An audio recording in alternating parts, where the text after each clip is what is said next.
Sosa, can you please be in charge of the map? I am being on, but yes.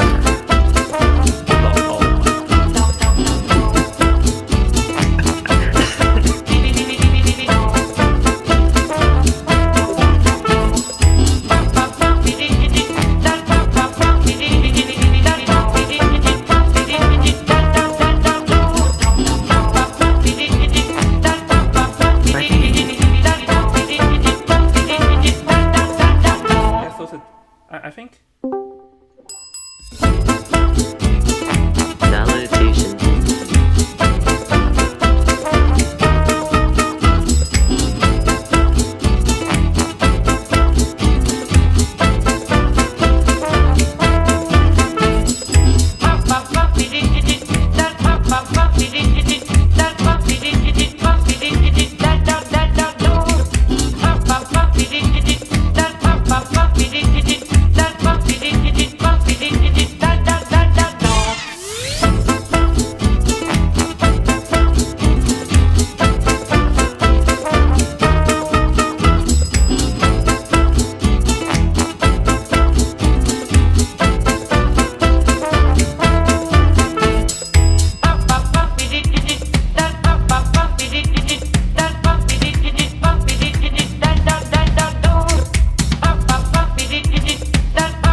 Did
Alright, hello everyone! Welcome back to IMR5. This is finally beginning, sorry for the delay.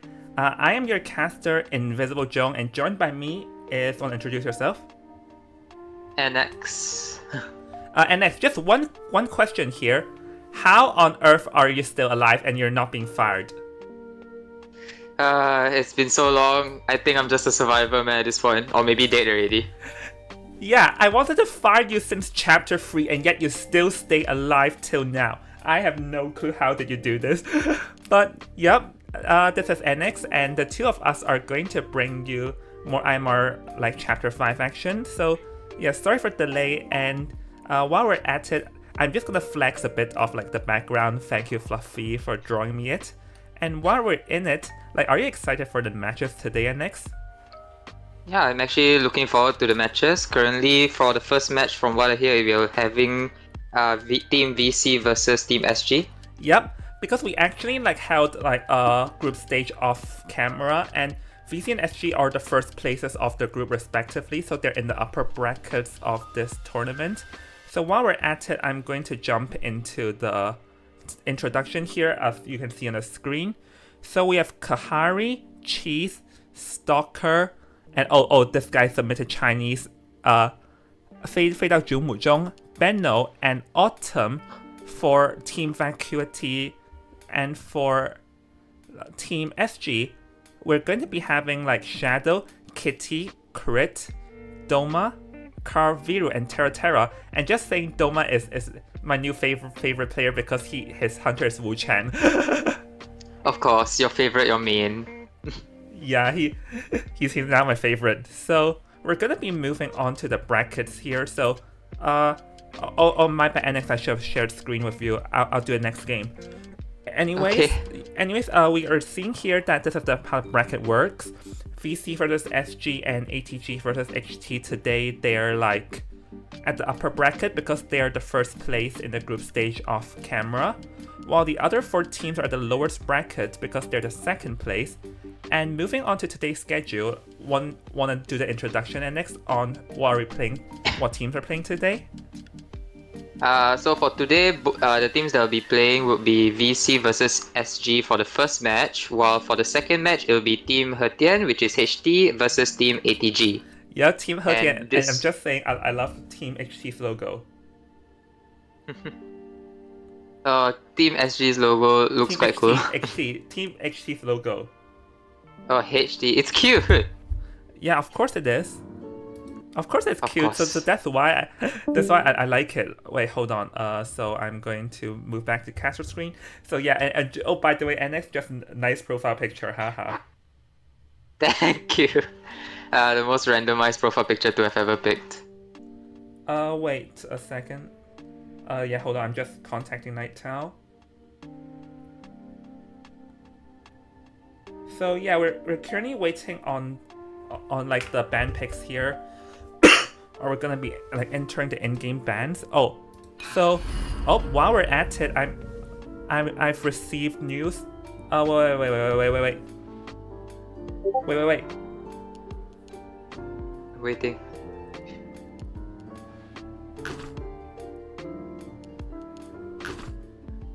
So yeah.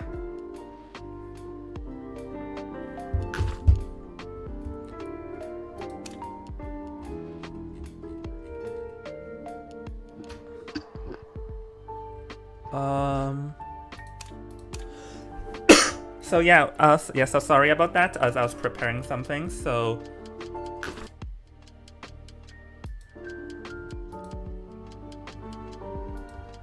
Yeah, so... Yep, sorry about that. So now we're gonna be waiting on the band pick. Sorry if I'm a bit, of a pause here. It's been a while since I've done this, so I'm a bit, not familiar with, a bit rusty, but... Yeah, hopefully y'all are enjoying so far, as we're currently preparing the lobby off camera here, and we are going to be seeing Team Vacuity's Hunter, or rather Team Shadow Garden's Hunter is going first, if I didn't remember wrong. Is that correct? Yes, you are right. Seems like Team VC is having their survivors come out first. Yeah, so It's actually gonna be Chinatown picked off there. So now we're gonna be heading into the band pick screen here. Currently, which survivors do you think they will actually play? Actually, because this is like, oh, sorry, I had the wrong screen. Oops. So, currently we have this as being like an opera singer and the shadow meta like all at the same time. So with that being said here, like I do wonder what are we gonna be expecting first, because like once you like in this meta, when you make band picks and everything, you have to think of both the Ivy and also the shadow at the same time. Yes, and right now, because it's BO1, no hunters can be banned, so the survivors having to pick a character that they may be uncomfortable with is most likely a situation that's gonna happen. Yep, so let's see, we're waiting on... Oh, actually now that we're at it, we actually have the first two survivors being banned here. It's actually going to be the priestess and the puppeteer all at the same time. So priestess and puppeteer both being the first two bans. So yep, they're definitely preparing. Shadow Guard is preparing to play potential opera singer, I presume here. Yes, because as you can see, usually priestess is a default ban, especially in maps like Chinatown and Ever Sleeping, Moonlit. But puppeteer, it is most likely sounding more like an opera singer, as the opera singer would rush them more. Yeah, so currently we're waiting on... we actually have both the barmaid and the cheerleader being selected first. And keep in mind, ladies and gentlemen, once barmaid and cheerleader are selected as they're the first two, they'll be sent down to global bans, which means they're no longer being effective. I think here Team Vacuity is preparing for a potential IV, because both the barmaid and the cheerleader actually are very decent IV counters if we think about it. Yes, but right now their picks are actually barmaid and coordinator, so if they are playing cheerleader next, that will be a good IV counter. However, cheerleader doesn't seem like such a good character against an opera singer. And it seems like the hunter's actually banning cheerleader as the third ban for survivors. It seems more like an IV spawn. Yeah. It seems like I got tricked over there by Team Vacuity, naughty.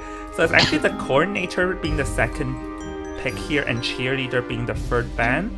So yeah, cheerleader, you're right, NX is definitely leaning more towards an IV, because I just don't see anything else.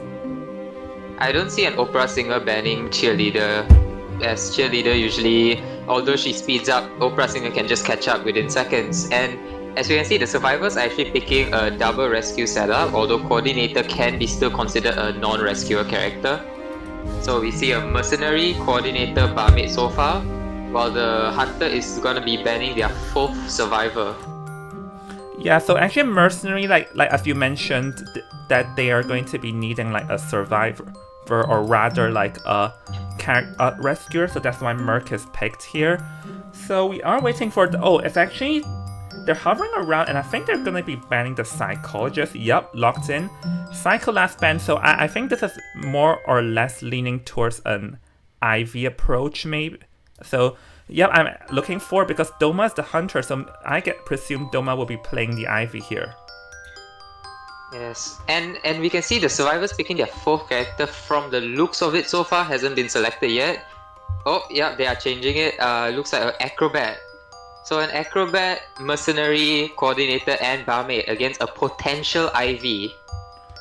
Yeah, acrobat actually, like, you know, he's like the jack of all trades. He's like you can just put him in anywhere and he works. So yeah, if it's gonna be an IV though, the coordinator is going to be key, because the coordinator's flare gun can like guarantee a pause, or like sort of stop the hunters chasing for one bit. This is why she's very good in this meta. So I think with the barmaid, this is like a 60 to 40 team comp approach, because this team comp is definitely very well prepared against an IV. Yes, and from what we can see right now, they have already locked in their persona, and from what you I believe the hunter is going to play IV. If the hunter plays another character, it'll be like quite worrying at the same time, because there is a barmaid and coordinator, which usually forces out excitement for the coordinator side. Yeah, but There is a possibility that Doma can like go towards the opera singer. He's gonna be like, you know what, my band pick is just baiting you out to trick you into thinking I'm playing an Ivy, but surprise, I'm playing opera, because opera is better here because the barmaid, like again, very proficient barmaid, or rather opera singer mains.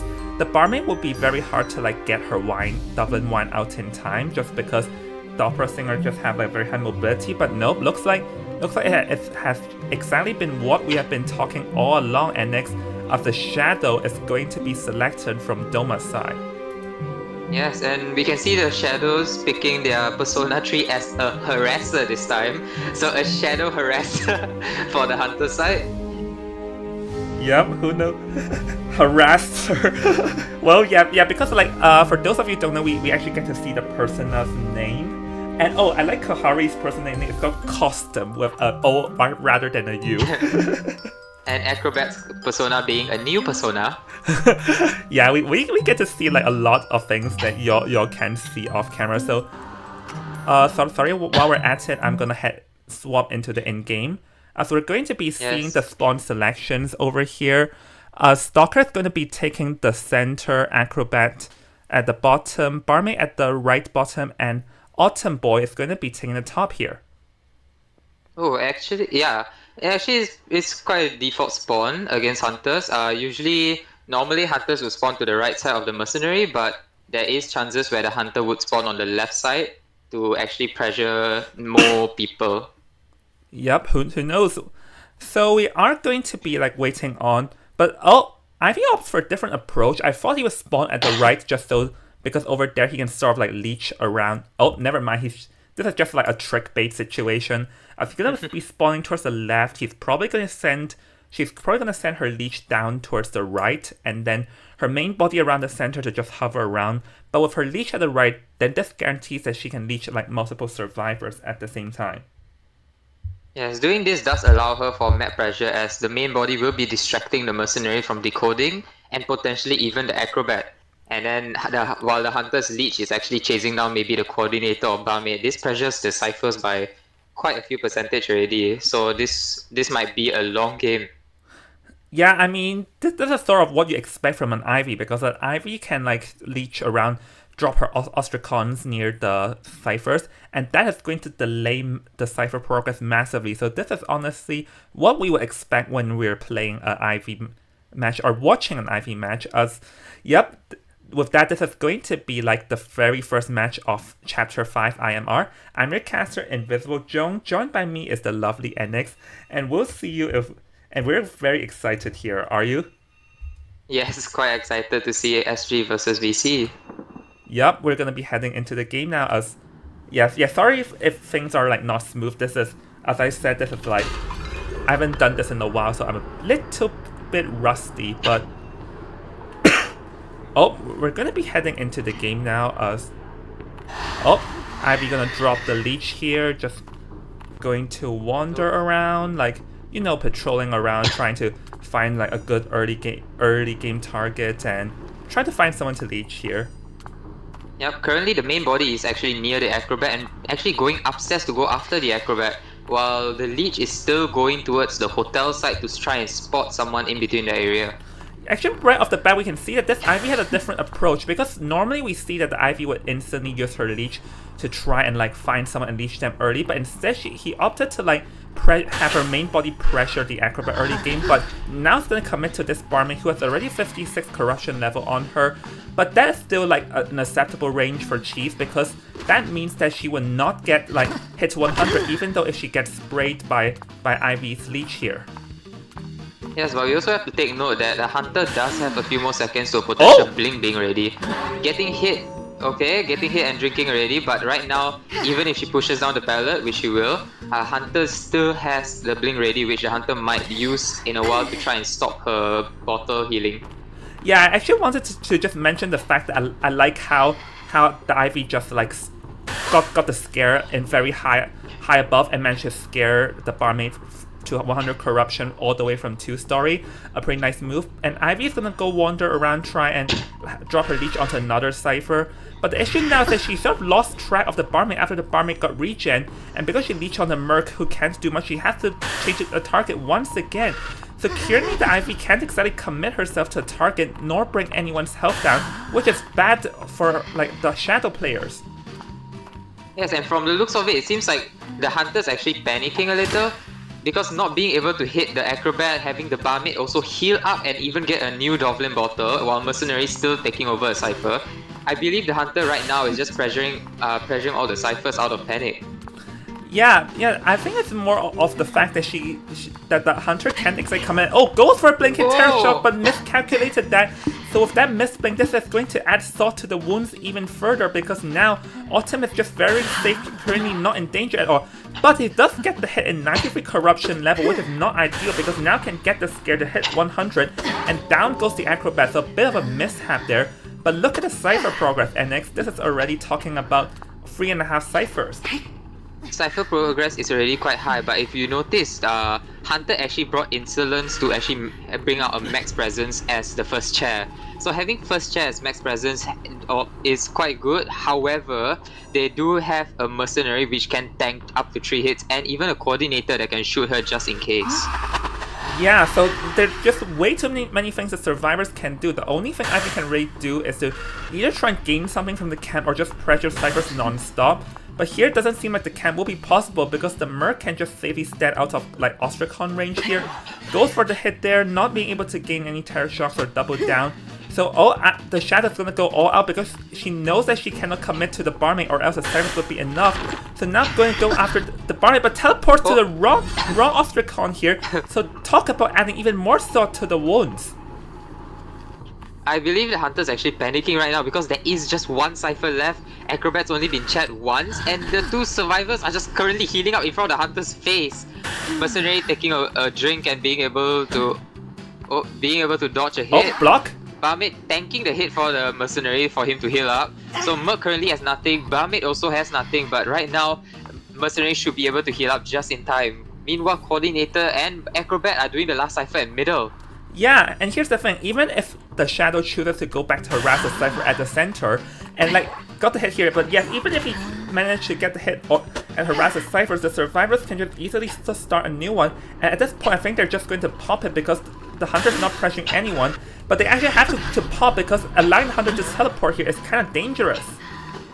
Yes, and as you can see, the Coordinator is the one that popped the Cypher, and you can notice that the Coordinator still has her flare gun. So Hunter chasing Coordinator is a very bad decision. As you can see, Hunter did just get shot. So right now they are forcing open the other gate, which the Hunter is quite far from.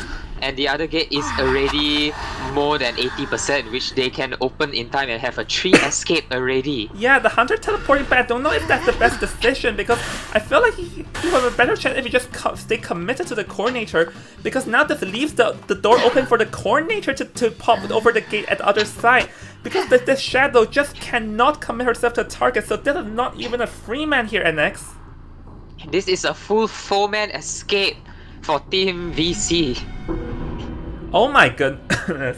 Like, this is just the first game, and we're talking about like how strong the IV, like the Shadow is in this meta and whole, but then Team Vacuum team managing to achieve a 4-man escape from the very first match. I just don't know what to say. It really does feel like that the Hunter from Team Vacuity just sort of like, or rather from Team Shadow Gardens, just cannot commit herself to a target and just paid for the price swiftly.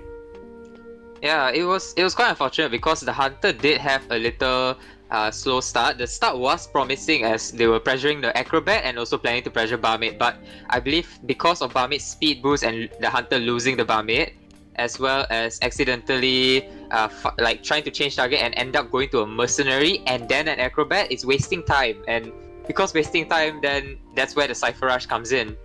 And during that time, I believe at the same time, Hunter panicking, which resulted in a lot of mistakes made, as you can see the Hunter just teleporting to wrong places. Yeah, I'm not sure if it's panicking. I think it's just that the Hunter did not like have a clear plan for this specific game, because he just like didn't fail to commit himself, because yes, Ivy has a strong field control, but only like field control and harassing can only get you so far if you're not committing yourself to a chase. Yeah, so but it's quite funny seeing Team Shadow Garden playing Shadow, and unfortunately did getting a full escape at that point. Yeah, I mean, that's unfortunate for them, but anyways, we're gonna be heading into like a quick break. And yep, once again, the first half is 5-0, and we'll see everyone after the break. So, hold on, yep, see you in a bit. I forgot how to pause, but found it, see you in a bit. Would you look at man lives with lions? Yes, with lions. Observe, imitate, communicate. These are the keys that can forge a bond closer than any other. That was At least, funny, that's man. what I believed at the time. Animals, much like humans, are trustworthy companions. Wielder of a mystical power over animals, Jeffrey Bonavita. Until his eyes gradually revealed an avaricious thirst. Profit is the only shortcut to communicate with their kind.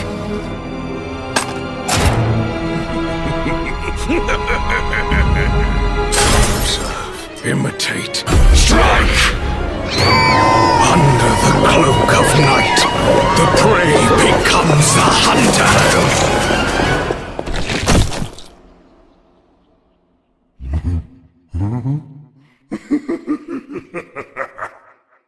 Goodness me, would you look at man lives with lions? Yes, with lions. Observe, imitate, communicate.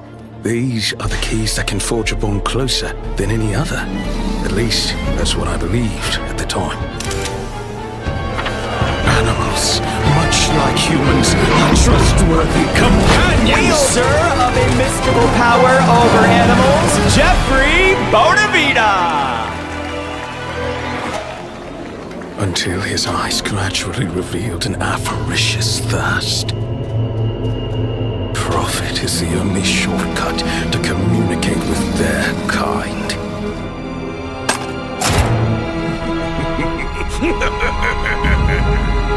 Observe, imitate, strike! Under the cloak of night, the prey becomes the hunter!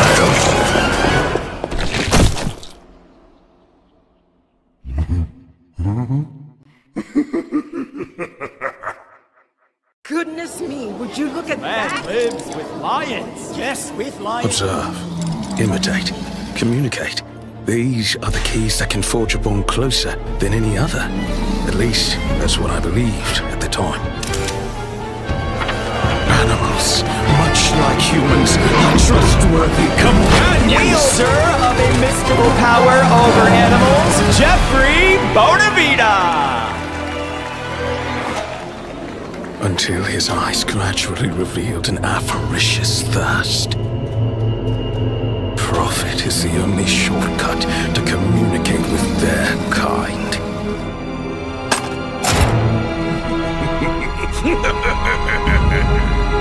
Observe, imitate, strike!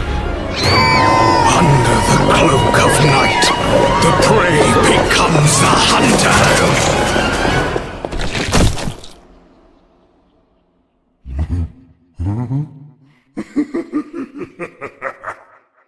Goodness me, would you look at man lives with lions? Yes, with lions. Observe, imitate, communicate. These are the keys that can forge a bond closer than any other. At least, that's what I believed at the time. Animals, much like humans, are trustworthy companions. Wielder of a mystical power over animals, Jeffrey Bonavita. Until his eyes gradually revealed an avaricious thirst. Profit is the only shortcut to communicate with their kind.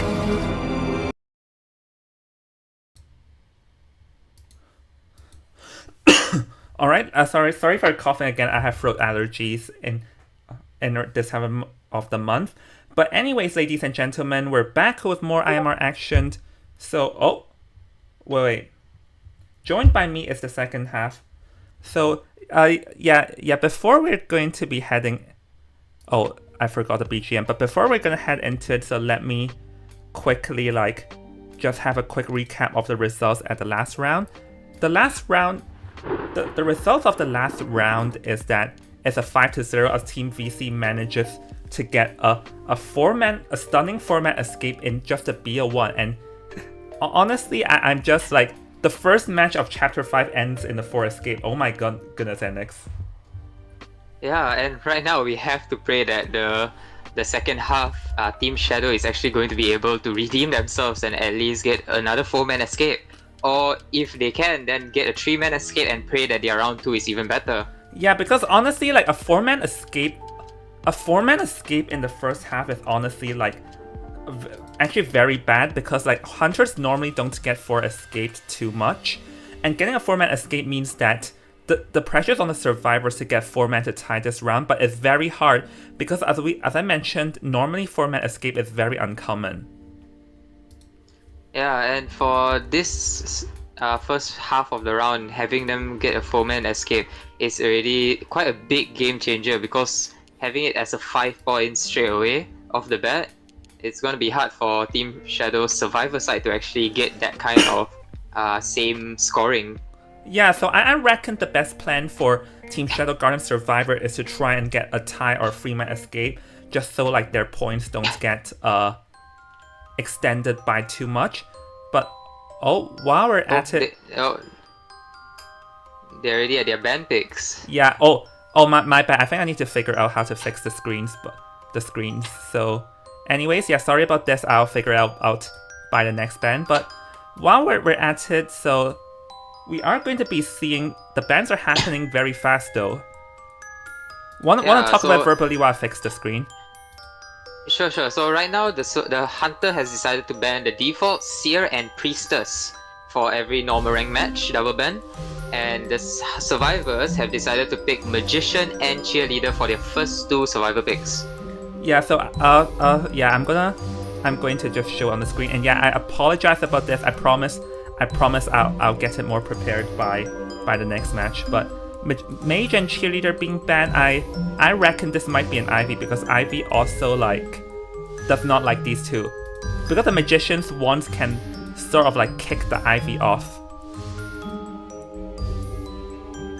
Yeah, so right now, Hunter banning Toy Merchant and from the looks of it, Coordinator. What kind of Hunter do you think this will be? An Ivy as well, or do you think will be another character? Actually, no, sorry, my bad, I messed up the screen. But while we're at it, I'm actually not too certain, because if we think about this,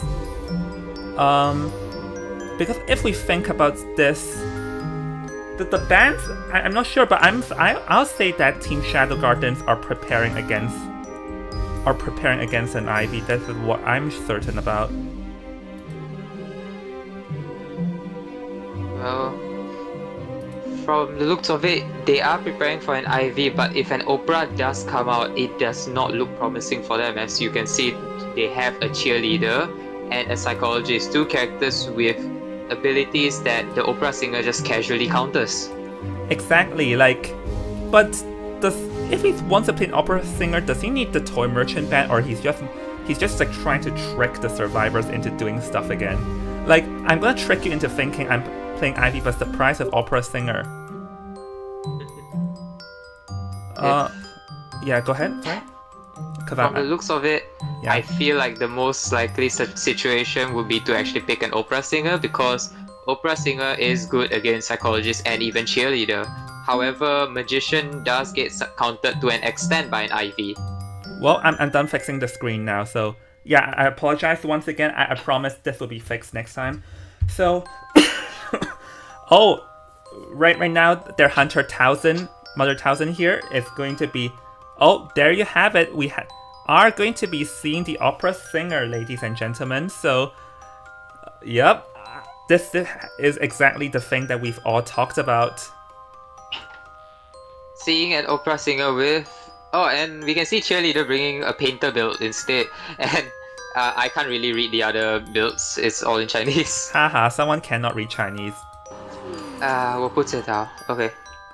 Yeah, we're going to be heading into the map picks here, so... there we have it. Yeah, go ahead. Right now we see the Survivor picking the same default band, the L shape, spawn points, and we can see the hunter actually picking the top left. I believe the hunter actually has a cipher lock ability, where that means probably the psychologist or the magician will have to probably move out to a different location to decode. So this actually prolongs cipher rush a little bit.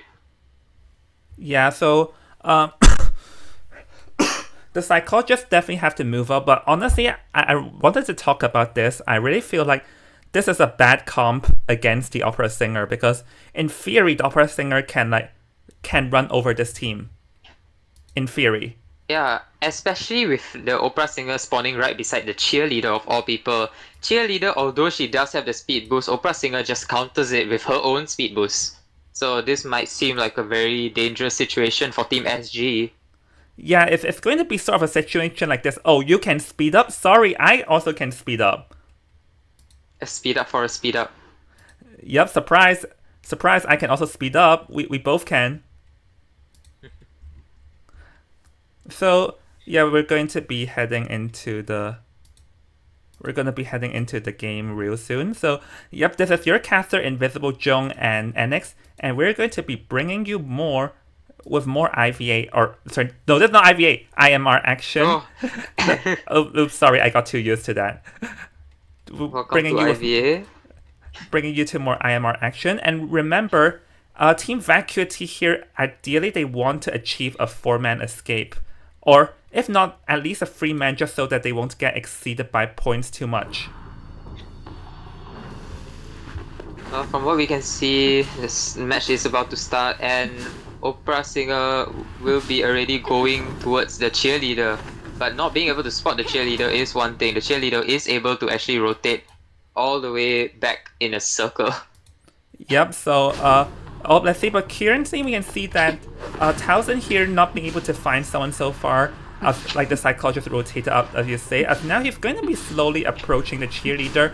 And as we mentioned, that the cheerleader gets countered by opera singer, because the opera singer has her own sort of speed boost that is infinite, unlike cheerleader, who only has a finite speed boost. But Towson does end up like giving up a bit of a distance, allowing the cheerleader to like say vault through the window there. So that's a bit of a misplay there. But let's see how Mother Towson pressure the cheerleader here. Oh, and the cheerleader being able to predict the jump and using the speed boost to get to the window, and she's using her second speed boost already to try and get to the next window. So this actually just counters. So if cheerleader has a slow debuff, right? Yeah. The hunter having to vault the 2 windows actually allows cheerleader to survive just a little bit more. Oh! So I activated, but unfortunately hunter did use a charge attack to counter her, and cheerleader deciding to choose the same spot. And manages to dodge the blink. However, the hunter's second swing did get the cheerleader. Yeah. Brandon's not IVA. I misspoke, Lamau. Anyways, seems like there is a bit of a situation on Shadow Garden's end. But while we're at it, let's just talk about the game for now. Like, honestly, the opera singer's norm attack speed is just way too fast. So even though if she misses the first swing, she can sort of like instantly get a second swing out and bam, down goes. Like, this is the opera singer we're talking about anyways. Yeah, opera singer does have a very quick recovery of her swings if she does misses. And right now we can already see that this proves it, where the cheerleader would have been able to pallet stun, but the hunter's swing was just too fast. I believe the cheerleader had no time to react. Yeah, I mean, given if this is any other hunter, there was an opportunity for cheerleader to slam that pallet and like be safe. But like, if it's any other hunter, but this is not another hunter we're talking about. So yeah, and honestly, this first down, we're talking about 2 ciphers in. I say it's like 50-50 on both sides. The opera singer does have an opportunity to sort of like get a 3 to 4-man escape from this situation, but it does seem like we're going to be like returning to the game here, as Viru will be dropped onto the chair, and now we can see that Kitty is also in the vicinity. So Kitty's mercenary will have to leave and sort of like hang around, while Mother Towson here is just going to be hanging by, trying to find the best target, or she's just going to stand by a chair. And as you can see, the mercenary just giving off tinnitus, so preparing for the rescue. The first before half rescue. Oh! Instant rescuing and taking a body block, so preventing the hunter from having any ability to like terror shock or anything. Yeah, but that was a bit of like a minor misplay on Townsend's side, allowing the free rescue, not able to get any hits. This sort of does give the cheerleader a slight rebound chance because she does have one cheer to work with. So let's see if she's going to be using it now or saving it. Oh, going to be utilizing it now. So let's see, can he make this like rebound kite to last longer? Nope, still going to be going down. And currently we are at the 3.5 ciphers, but since Team SG picked the psychologist, they can instantly like long range heal up the cheerleader, or rather the mercenary. So this sort of allows the mercenary for a second rescue. So this actually does free up the cyber progress, as they don't need like the mercenary to trade spots with another teammate here. Yes, but unfortunately right now you can see the opera singer did chair cheerleader into basement. So mercenary deciding to actually rescue in the basement is going to be very risky, and he is still going to go for the rescue in basement as we do realize that they need a full escape. I mean, yeah, they need a full escape for the first BO to win. And oh, but watch out for a drop down! A hit on the Merc and a second hit on the Merc. So right now Merc has 2 hits on him and cheerleader is still down. Mercenary has to do his best to volley block the cheerleader. Cheerleader with one single cheer. And right now with a dream, missing the first swing, cheerleader flywheel, and Hunter's just waiting for the Merc to go down. Cheerleader cheering off already, and Hunter is just back to chasing the cheerleader, with which she will be going down as she has the slow debuff. Yep, so actually, it is going to be sort of like a nice try, because if the block pulls up, there is an opportunity for the mercenary to last long enough. But now there is the basement. Mercy gonna be carried back to the basement though, so there is still a potential risk here. So the survivors have to send a magician to come in. They cannot send a psychologist, because if we notice here, the psychologist does not have borrowed time. So the magician has to be here, but this gives the chance for the opera singer to sort of try and do a drop down attack or something. Yes, but getting the Merc now, getting a magician, sorry, a magician using the magic wand for speed boost.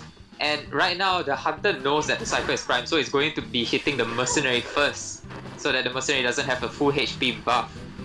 Yep, but actually there's still opportunity for the Opera Singer here to go for a win, because remember, ladies and gentlemen, is that the trump card has not been expended, so once the Mercenary goes down, the Opera Singer can still like swap to teleport, because now we can see that the gates have not been touched at all, so there is a lot of opportunity here for Townsend.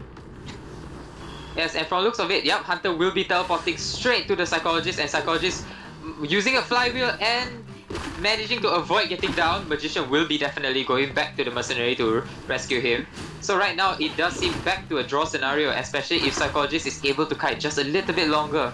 But that is only if the Psychologist is able to kite longer, because if the Psychologist cannot last for a significant amount of time, then there is still a chance for Townsend to down the Psychologist. But we can see that Townsend actually missed the dash there, meaning that he's going to delay lots of time. So now this is the opening that the survivors needed if they want to get a tie, but now Shadow is making a dash towards the other side, so let's see what would Mother Townsend's choice be. Would it be going for the Psychologist or stop the gate? Oh, and from looks of it, it seems like the Hunter will be trying to pressure the Psychologist and getting a lucky hit on the Psychologist. So right now, we just see the Merc opening the gate. Magician will also be leaving with the Merc, and they will be taking a 2-man escape. So we'll be having our second half as SG gets their draw. Yep, so with that, this is going to be like a 7-2 tie between both teams.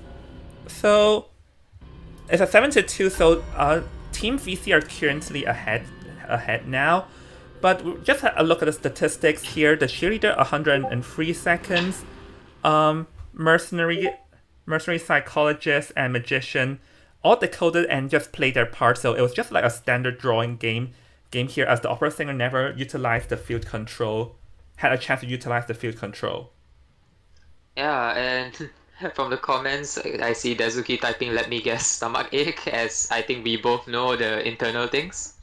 Yeah, so honestly, in the end, it is acceptable for Team VC because like they're still 7-2. Yeah. So right now, VC is still in the lead by a whole 5 points. Yep. Sorry, give me a bit. Yep. As mentioned, still the lead by whole 5 points. So this is definitely acceptable. That's definitely acceptable for both sides. Or rather for Team VC, definitely, because this is still like a significant lead. So even if they tie the second round, the third round there's still a 5-point lead. So meaning that Team SG, they probably want to like win both second and third round. Yep, so right now, this is all pressure on Team SG. So right now, VC has a chance to just relax just a tiny bit, while SG needs to plan a new tactic to go against Team VC. Yep. So we're going to be heading into pause real quick, and we'll see everyone with more IDV action. See you in a bit. Goodness Goodbye. me, would you look at Man that? lives with lions. Yes, with lions. Observe, imitate, communicate. These are the keys that can forge a bond closer than any other. At least, that's what I believed at the time. Animals, much like humans, are trustworthy companions. Wielder of a mystical power over animals, Jeffrey Bonavita. Until his eyes gradually revealed an avaricious thirst. Profit is the only shortcut to communicate with their kind.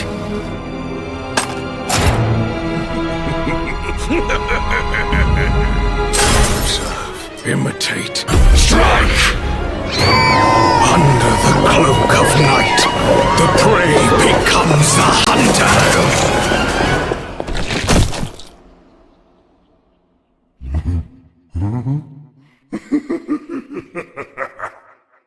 Goodness me, would you look at Man that? lives with lions. Yes, with lions. Observe, imitate, communicate.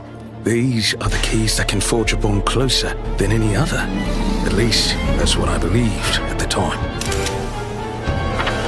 Animals, much like humans, are trustworthy companions. Wielder of a mystical power over animals, Jeffrey Bonavita. Until his eyes gradually revealed an avaricious thirst. Profit is the only shortcut to communicate with their kind.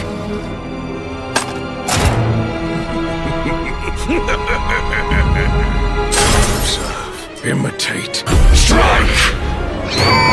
Under the cloak of night, the prey becomes the hunter!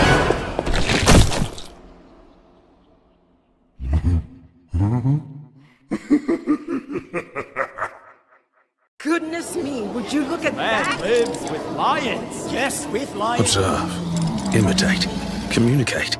These are the keys that can forge a bond closer than any other. At least, that's what I believed at the time. Animals, much like humans, are trustworthy companions. Wielder of a mystical power over animals, Jeffrey Bonavita. Until his eyes gradually revealed an avaricious thirst. Profit is the only shortcut to communicate with their kind.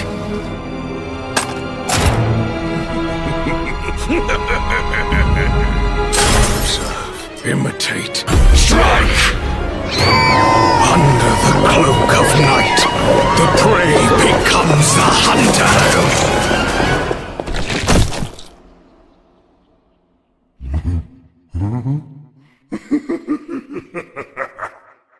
Goodness me, would you look at Man that? lives with lions. Yes, with lions. Observe, imitate, communicate.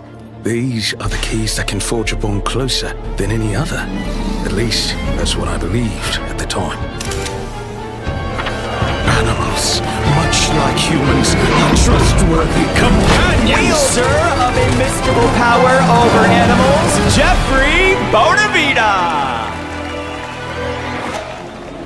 Until his eyes gradually revealed an avaricious thirst. Profit is the only shortcut to communicate with their kind.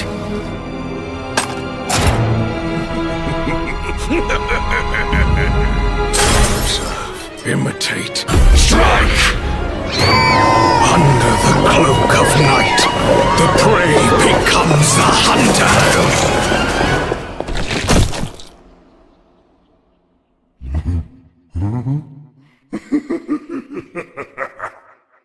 Goodness me, would you look at Man that? lives with lions. Yes, with lions.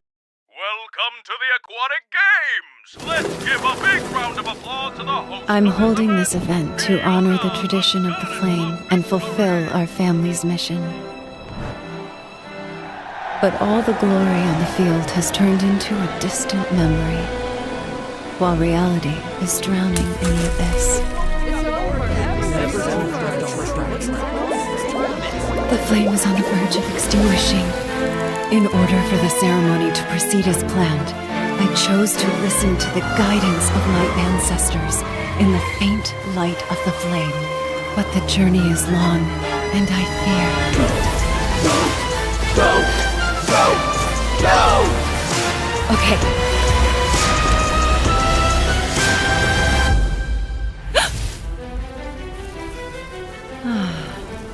The lighting of the flame will be the crowning moment for every athlete.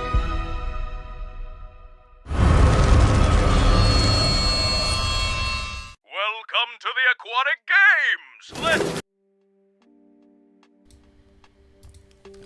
Alright, we're welcome back. So, yes, once again, I apologize for, like, the BP screen messy just now, as I'm a bit rusty here. But, yep, so while we're at it, want to remind us on the score once again, and next?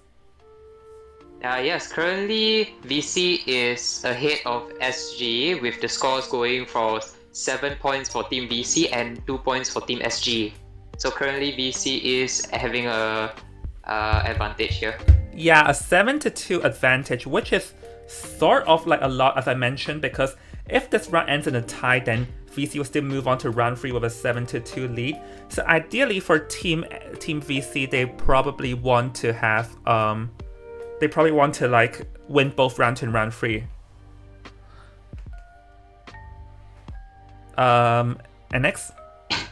Sorry, wait. Yeah. I'm That's you, yeah. editing the team. Okay.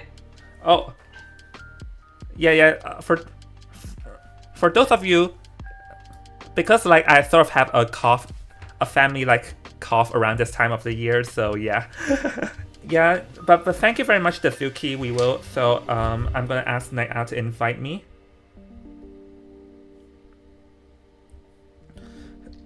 So yeah, because like remember these two teams, like Group A, Team VC is the winner of Group A, and Group B is SG is the winners of Group B. So this is the winners bracket. So this means that whoever loses this round, they won't be out just yet, as they will just only they'll just only drop down to the losers bracket, and they still have a chance like overall. So definitely like, but for now for Team SG, they definitely have to try and win this round. And meanwhile for Team VC, all they have to do is to like try and tie up round 2 as well. Then they have a massive advantage going on to round 3. Yes, and right now because of Team VC having this advantage, I believe they are going to start picking hunters and survivors that just guarantees draws. Like I might even be surprised if we witness Embomber being into play. Yeah, no, Embomber is the king of draws and the king of escaping one.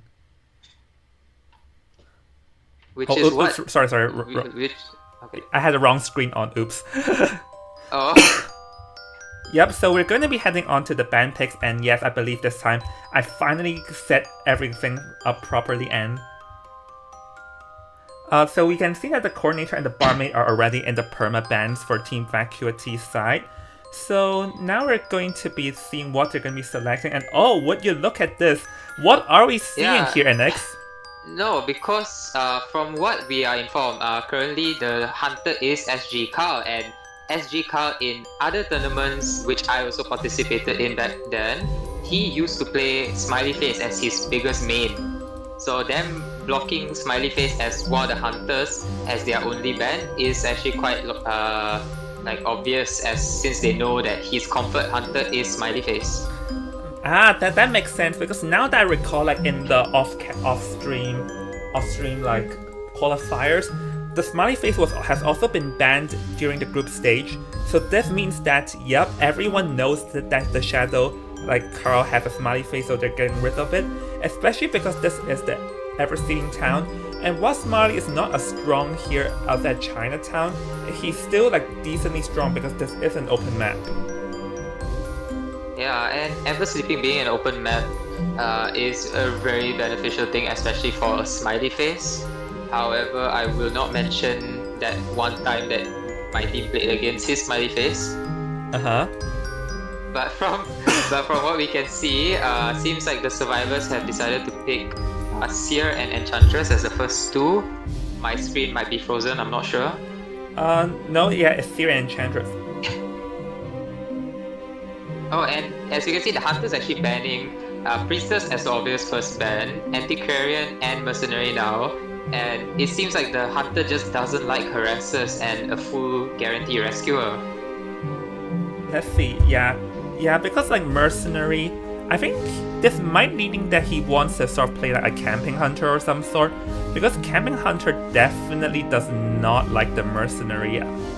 So this is sort of like a leaning towards type of thing, as the first officer has been selected, as the first officer is like the number 2 rescuer in the game ever since he also got buffed, and we are going to be seeing the Painter ban as the last one. No, it seems like the Hunter did not ban a full Ooh. survivor. Yeah, I'm guessing so survivors witnessing that the Hunter picked Painter and unpicking Painter. I bet they probably called out on his mistake and it looks like they have decided to play Painter.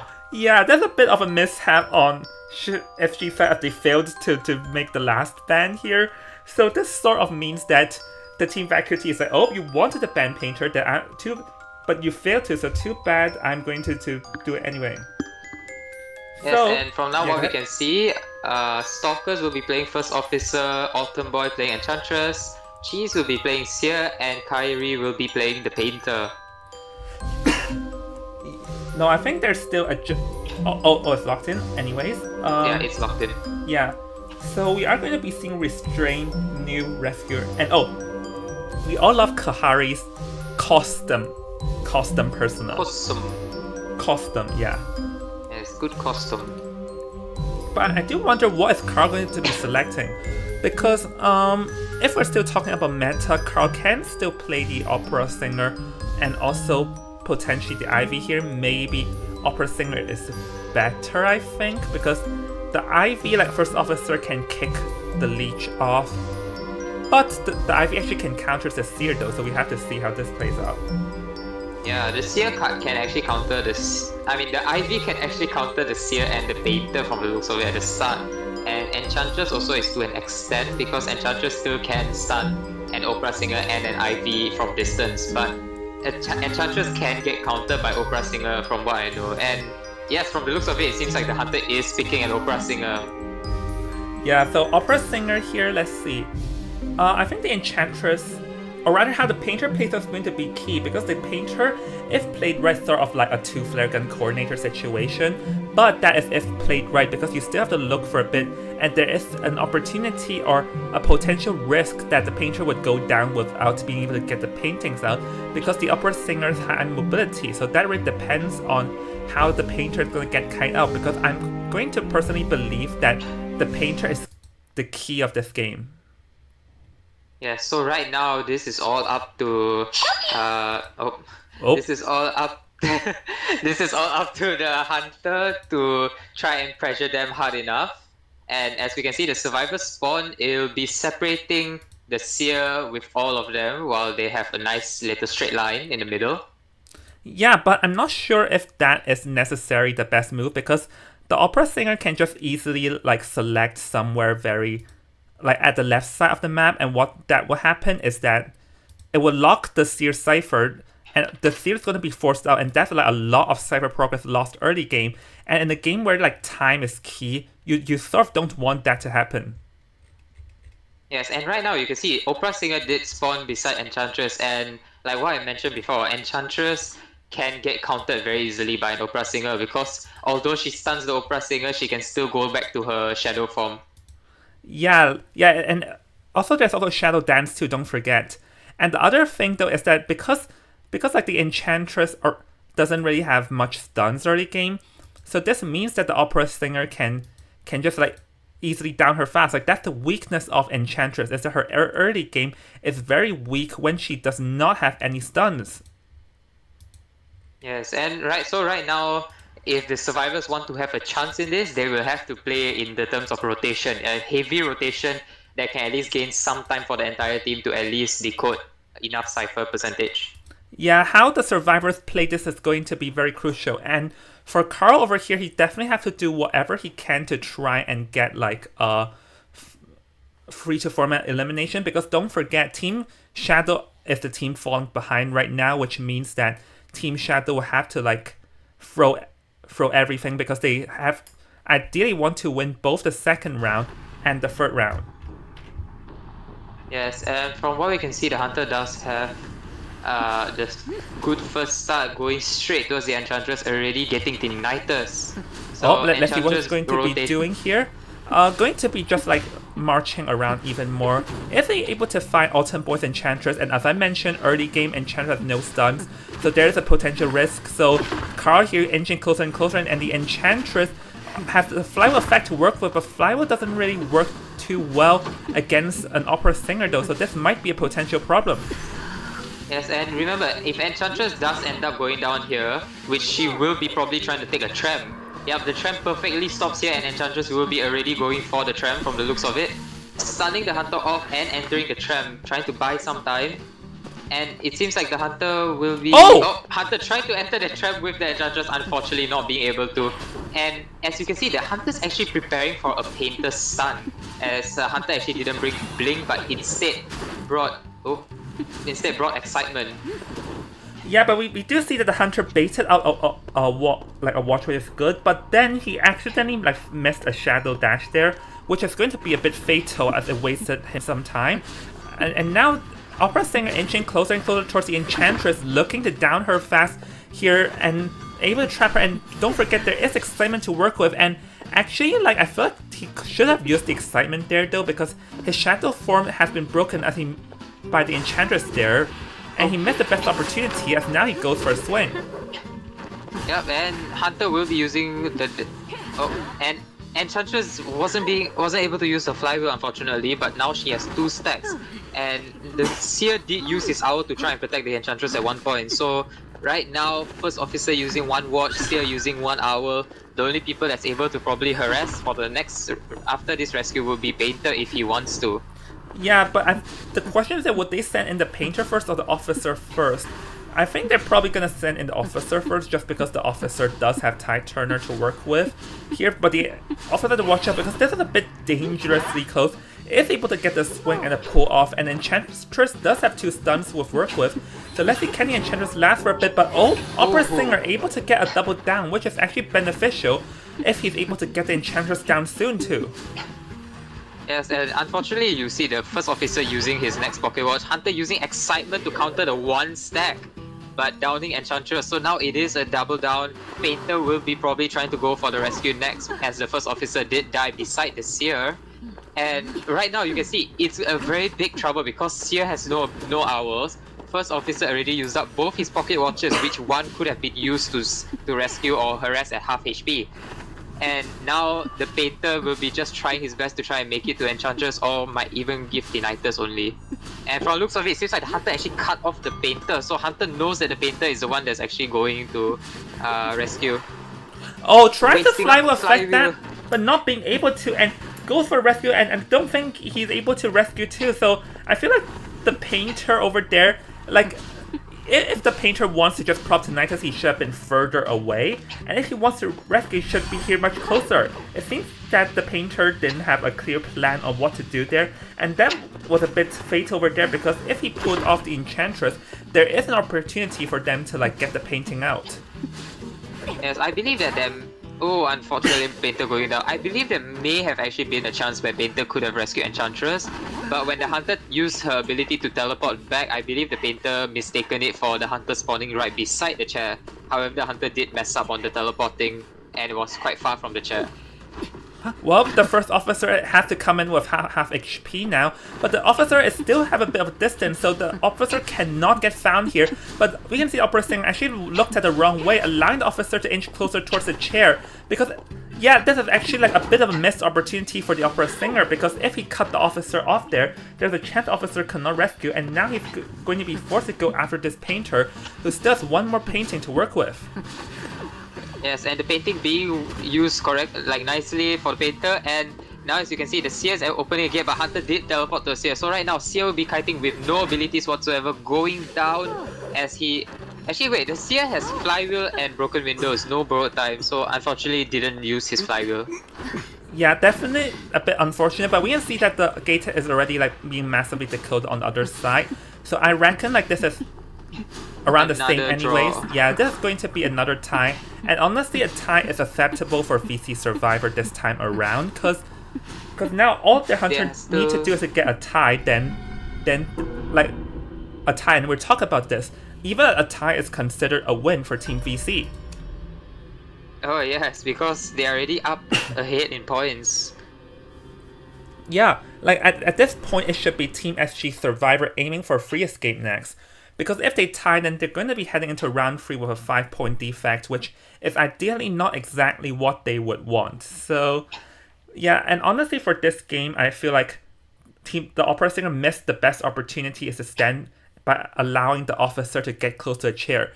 Because if he found the officer hit him backwards, then there is a huge opportunity for a 3-4 man.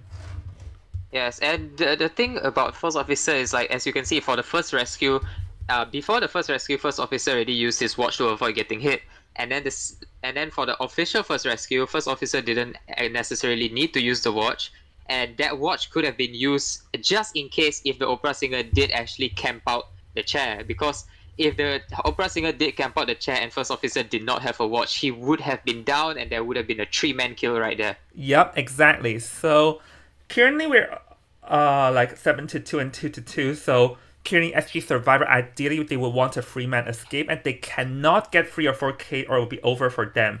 But anyways, we're going to be heading into a pause, like a break, and we'll see everyone after the break. So see you in a bit. Welcome to the Aquatic Games! Let's give a big round of applause to the host. I'm holding this event to honor the tradition of the flame and fulfill our family's mission. But all the glory on the field has turned into a distant memory, while reality is drowning in the abyss. The flame is on the verge of extinguishing. In order for the ceremony to proceed as planned, I chose to listen to the guidance of my ancestors in the faint light of the flame. But the journey is long, and I fear... Go! Okay.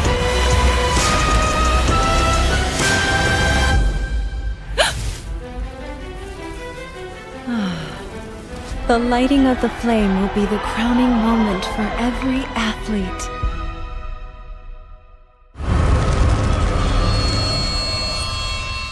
Welcome to the Aquatic Games! Let's give a big round of applause to the host. I'm holding this event to honor the tradition of the flame and fulfill our family's mission. But all the glory on the field has turned into a distant memory, while reality is drowning in the abyss. The flame is on the verge of extinguishing. In order for the ceremony to proceed as planned, I chose to listen to the guidance of my ancestors in the faint light of the flame. But the journey is long, and I fear... Go! Okay.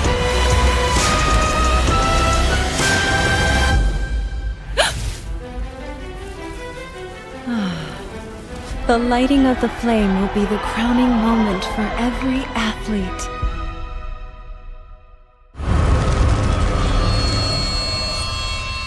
Welcome to the Aquatic Games! Let's give a big round of applause. Alright, ladies and gentlemen, welcome back. So currently, we're at the BO2 second half, and things are stepping up as the last round ended in a draw, which means that Team VC are still ahead, right, NX? Yes, VC is still ahead, so SG is really being pressured right now. Yup, exactly. So here we're going to be moving on to the results real quick, as currently it's a 7-2 and 2-2 as I mentioned. So ideally, like if things are very hard for Team are not hard, but things are like, the pressure is on for Team SG as they ideally would want a free man escape next round in order to like sort of have a better chance, because if they head into the third round with a 7-2 point defect, they have to get a 7-2 back, which will be hard. Yeah, and right now, because of VC being in the lead, SG being pressured, I believe SG might start making more risky plays just to get a chance in this game. Yeah, definitely, because now is not the time to play it safe.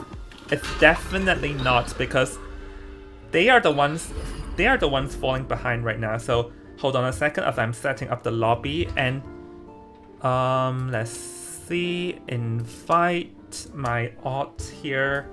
Yeah, I have a lot of things to do behind the scenes, so yeah, sorry if things are slow. But anyways, all I have to do is do nothing. yeah, like it's actually a bit hard to commentate and do everything all at the same time, but alas, this is Jong's IMR life. So yeah, we're gonna be heading into the band picks here. As we can see, this is going to be the Magician and the Cheerleader being set at the global bands, and let me see, I believe the BGM has changed as... Let me see. Yep, the BGM has changed as this is the match point BGM, because there is like a potential for this match to end here, because should Team VC's Hunter Mother 1000 like get a 3 to 4 man elimination here, then this match would be over immediately. Yep, and as we can see, the Hunter did do their default first 2 ban once again, the Seer and the Priestess, and the Survivors banned the Shadow for this one, so preventing Ivy from coming out. Yeah, first of all... right now... Yeah, go ahead, sorry. Oh, sorry. Right now, their SG's first 2 survivor picks are Aeroplanist and the Antiquarian, the most riskiest out of characters to actually pick. I mean, since they're going to... But I wonder why are they selecting like this though, because the thing is that if they ban the Shadow, this means that they're expecting an opera singer, but if they're expecting an opera singer, then the Aeroplanist may have a potential problem here though, because the Aeroplanist speed boost is almost the same thing as a Cheerleader. The opera singer also has a speed boost on her own too. Yes, and right now, if Hunter does not pick Opera Singer, there can be chances where Hunter picks characters that can counter Aeroplanist and Antiquarian. And this map is ever sleeping down. In my point of view, in secret, I would say maybe Wax Artist. Wax? Oh, but does Wax Artist even work against Aeroplanist though? Aeroplanist not really, but think about Antiquarian, Mercenary, Prisoner. Once he gets max presence, it's over.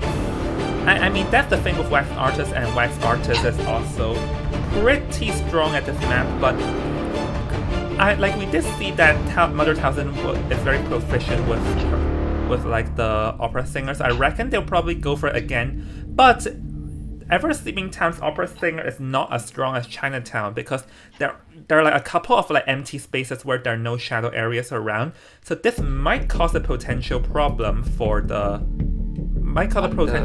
opera singer. Yeah, and as we can see, the last survivor pick is a prisoner. So them having a prisoner, meaning they already want the Cypher Rush, they want more survivors to try and get out the gate. And as we can see, the sellout of the teams, the Persona trees, even the Aeroplanist having a Persona tree called Lucky. So I guess they're trying to feel lucky in this match. And I wish the best for both teams in this second half.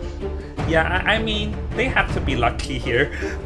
Not lucky, but they have to throw everything and have whatever works, because any safe choices, safe picks are like just not an option for them at all. So we are going to be waiting on to the Hunter's pick here. So the Hunter is like just taking slowly to decide if they want to play opera singer, because if played right, the Antiquarian can sort of like delay the opera singer for a bit. So I'll say that this team comp is better against an opera singer comparing to the one Shadow Garden played in BO1. Yeah, and right now they did indeed pick opera singer against this team comp, which might be a little bit dangerous, because remember, Aeroplanist can escape from Opera Singer's grasp, Antiquarian can stun the Opera Singer, and the only characters that Opera Singer can really chase is the Prisoner, if they are even lucky enough to spawn beside the Prisoner. Yeah, so everything really depends sorry, this BGM is a bit loud. I'll tone it down. Anyways, it really depends on how this is going to play out for them, as we're going to be like, wait, let's see it. Oh, they're in the maps already, right? Yeah, let me go in game. Area selection. And from the looks of it, it just pressures the hunter to make a decision between bottom right or middle up to spawn. So if hunter spawns at the middle up, they will be lucky enough to get into the prisoner. If they are too unlucky, then they'll be spawning right beside the antiquarian. And from the looks of it, they are extremely unlucky, spawning right beside the antiquarian. Yep, so... Oh yeah, I apologize about that, as just now there was a bit of an error. Yeah, they're definitely extremely unlucky, as you say, spawning beside the antiquarian, but they can still try and go after the antiquarian, though, I presume, because, like, it's still a 50-50 situation, so it's not too bad for the hunter. Yeah, it's a 50-50 chance. However, right now, if the hunter wants to go for prisoner, it's going to be a long path to the prisoner. So there might even be a chance where the prisoner's aware with the team communication, and the prisoner can even rotate away if the hunter chooses to chase prisoner. Yeah, so there's no way that the hunter would go after the prisoner. It wastes too much time. Like, it's not the time it takes to just locate the prisoner from very afar and target them specifically. It's just not going to be that worth it. So I reckon they're just going to go after the antiquarian first, maybe chase her a bit, and if the antiquarian is proved to be too hard, then they might sort of like go after the like aeroplanist instead. Watch the hunter go after mercenary? Nope. I'm saying there's nope. If they do, you owe me $5. Thank you. If they don't, then you owe me $5. Deal? No! Like, remember NX, there's an audience watching here. Man, can't make this time of deals. Okay. Oh, yeah, I'm gonna head into the game now. So, remember, ladies and gentlemen, this may potentially be the last match depending on how this match plays out. As we can see that the opera singer is going to be going straight after SG's Shadow here, the antiquarian as we expected here, so my $5 are saved for now. As Mother Thousand is inching closer, but the Shadow already is like inching towards like the graveyard, which is a very open area with not too much of like shadow areas here. So yeah, it seems like the hunter might be lagging just a tiny bit, but right now they're back on. Oh, and it seems like the prisoner is still decoding without any info. Hunter is lagging just a tiny bit, which is unfortunate, but the hunter did indeed spot the prisoner, so prisoner not rotating might have been the downfall. Yeah, wait, can you ping Knight out to pause? Tell Knight out to pause. Yeah. Yeah, so anyways, we can see that Mother Thousand is just continue to going after the prisoner here, because like he sort of missed the best opportunity to go after the antiquarian, and now it's gonna go after the prisoner instead of the prisoner like jumps down. Yeah, hold on a second. I'm gonna fix this. Yeah, it seems like the opera singer is lagging just a tiny bit.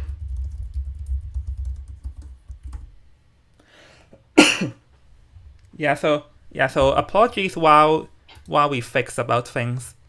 Yeah, can you help me check on the chat later and see like if the things are being resolved?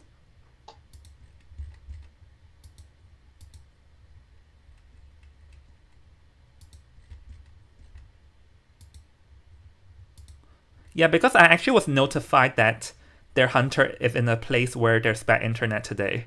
So I sort of expected this. But, yeah.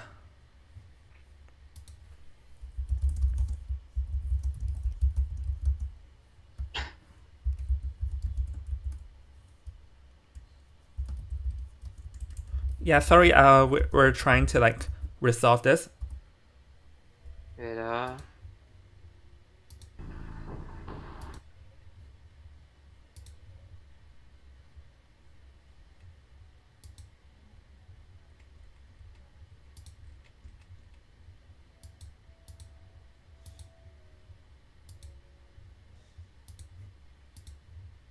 Yes, yeah, apologies while...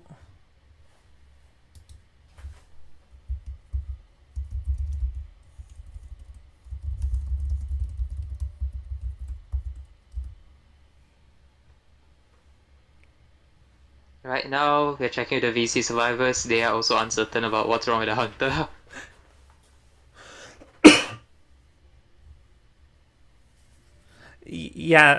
No, I was notified that their hunter is at a bad like internet place. So yeah, it's unfortunate, but you're responsible for your own internet. So yeah. Anyways,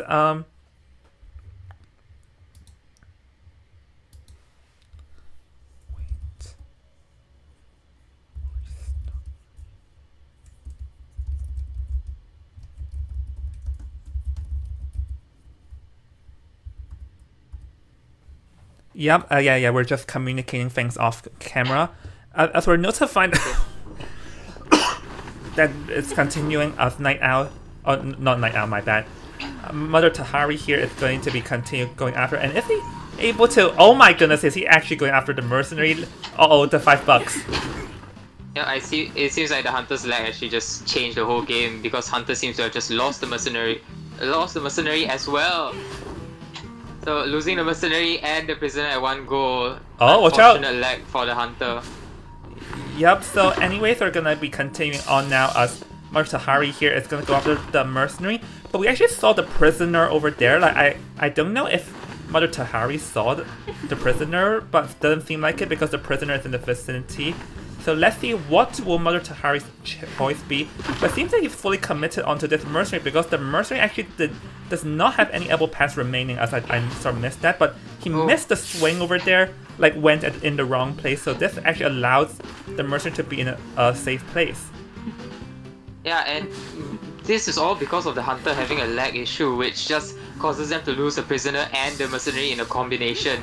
So mercenary getting his first hit, he has no abilities, but two ciphers are already done, and another 2 has like quite high percentage already.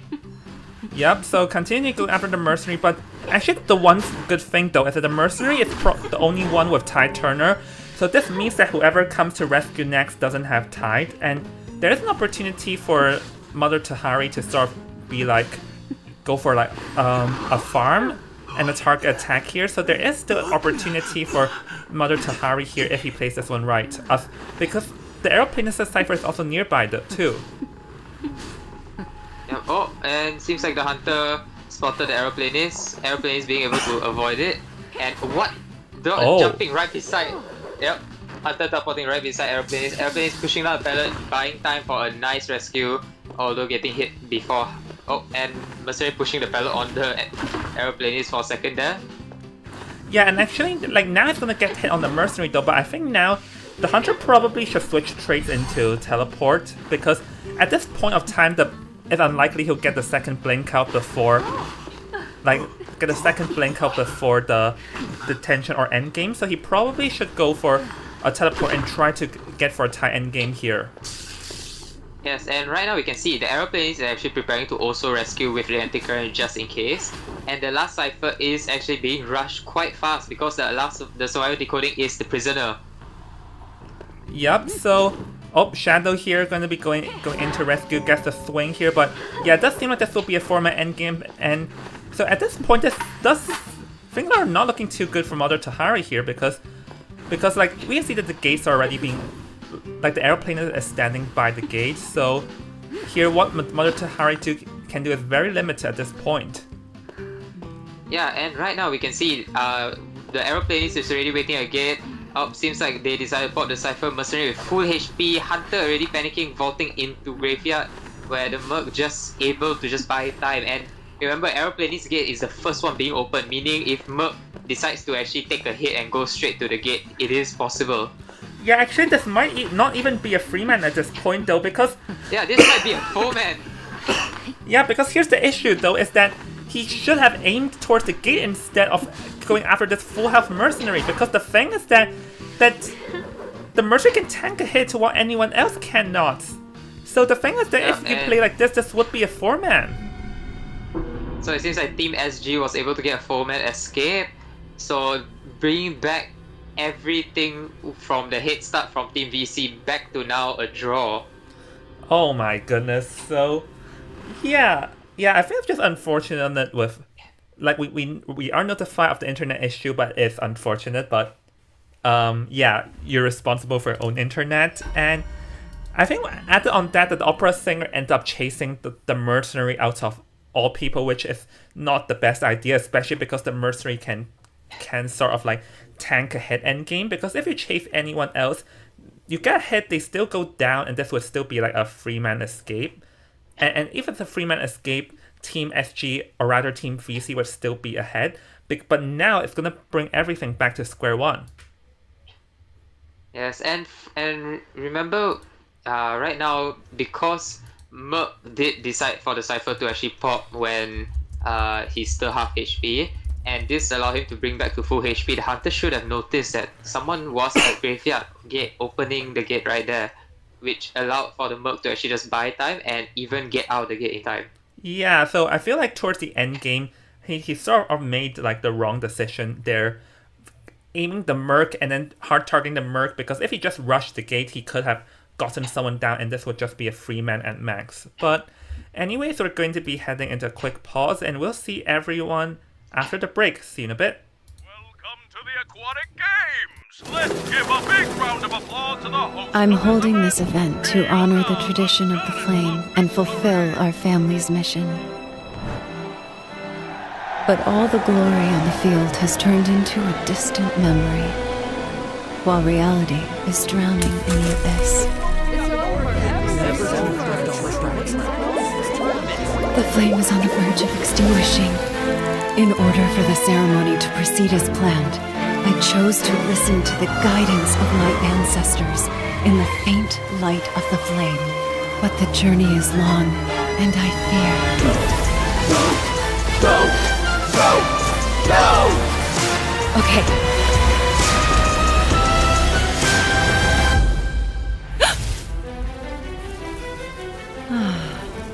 The lighting of the flame will be the crowning moment for every athlete.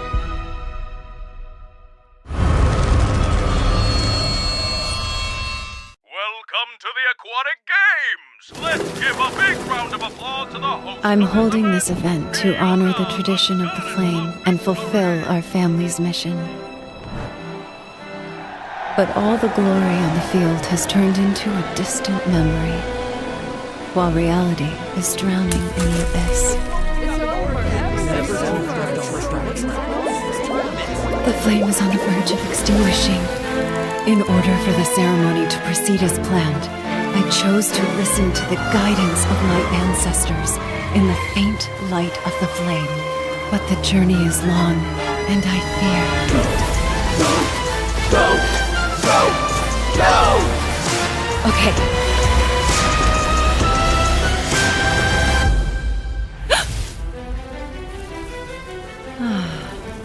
The lighting of the flame will be the crowning moment for every athlete.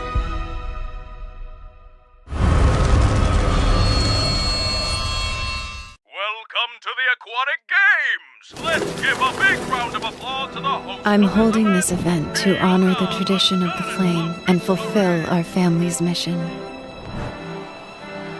But all the glory on the field has turned into a distant memory, while reality is drowning in the abyss. The flame is on the verge of extinguishing. In order for the ceremony to proceed as planned, I chose to listen to the guidance of my ancestors in the faint light of the flame. But the journey is long, and I fear. No! Okay.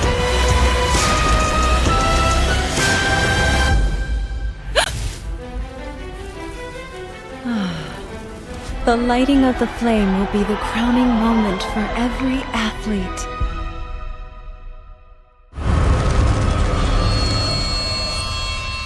Welcome to the Aquatic Games! Let's give a big round of applause to the host. I'm holding this event to honor the tradition of the flame and fulfill our family's mission. But all the glory on the field has turned into a distant memory, while reality is drowning in the abyss. The flame is on the verge of extinguishing. In order for the ceremony to proceed as planned, I chose to listen to the guidance of my ancestors in the faint light of the flame. But the journey is long, and I fear. Go! Okay.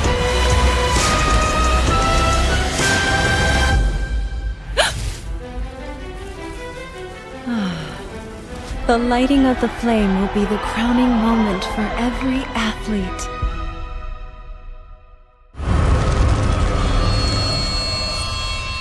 Welcome to the Aquatic Games! Let's give a big round of applause to the host. I'm holding this event to honor the tradition of the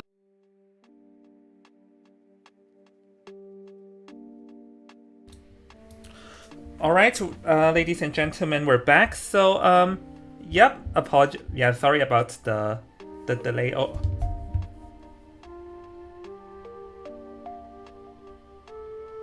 Oh, okay, so sorry about the internet lag. Unfortunate that there was internet issues, but yeah, that is a part of the game. So we're now heading into the third round, and this is, per my memory, Team VC won the coin flip, so they're going to be the ones sort of like picking the maps. Yeah. So can you talk for a bit, because I need to talk to someone real quick. Okay, so right now we can see. Actually, no, we can't see. But I'll just say, currently VC has decided to pick their survivors to actually go first. So right now, VC Survivor going first. Their permanent bans for the first two coming from the first two BOs will be the Coordinator, Barmaid, Seer, and Enchantress. So right now, we are just waiting for Jong to be ready, and then we can come in for the the BO3, the third match of the game for the first half. And currently, the map that they pick is Sacred Hearts Hospital. Yeah, this is actually like a relatively survivor-sided map, so I do wonder what plan does Team VC have, because currently, like, they're the ones sort of like not falling behind, but sort of like they're the ones that definitely want to step their game up after their 7-2 lead got melted in this round. So they definitely want to like win it in this round, or else should they hit overtime, it would be Team SG's map, which they're going to be in a disadvantage at. Yes, and remember, right now, although at the start Team VC was ahead in a whole 5 points, right now for BO3 both teams are actually tied.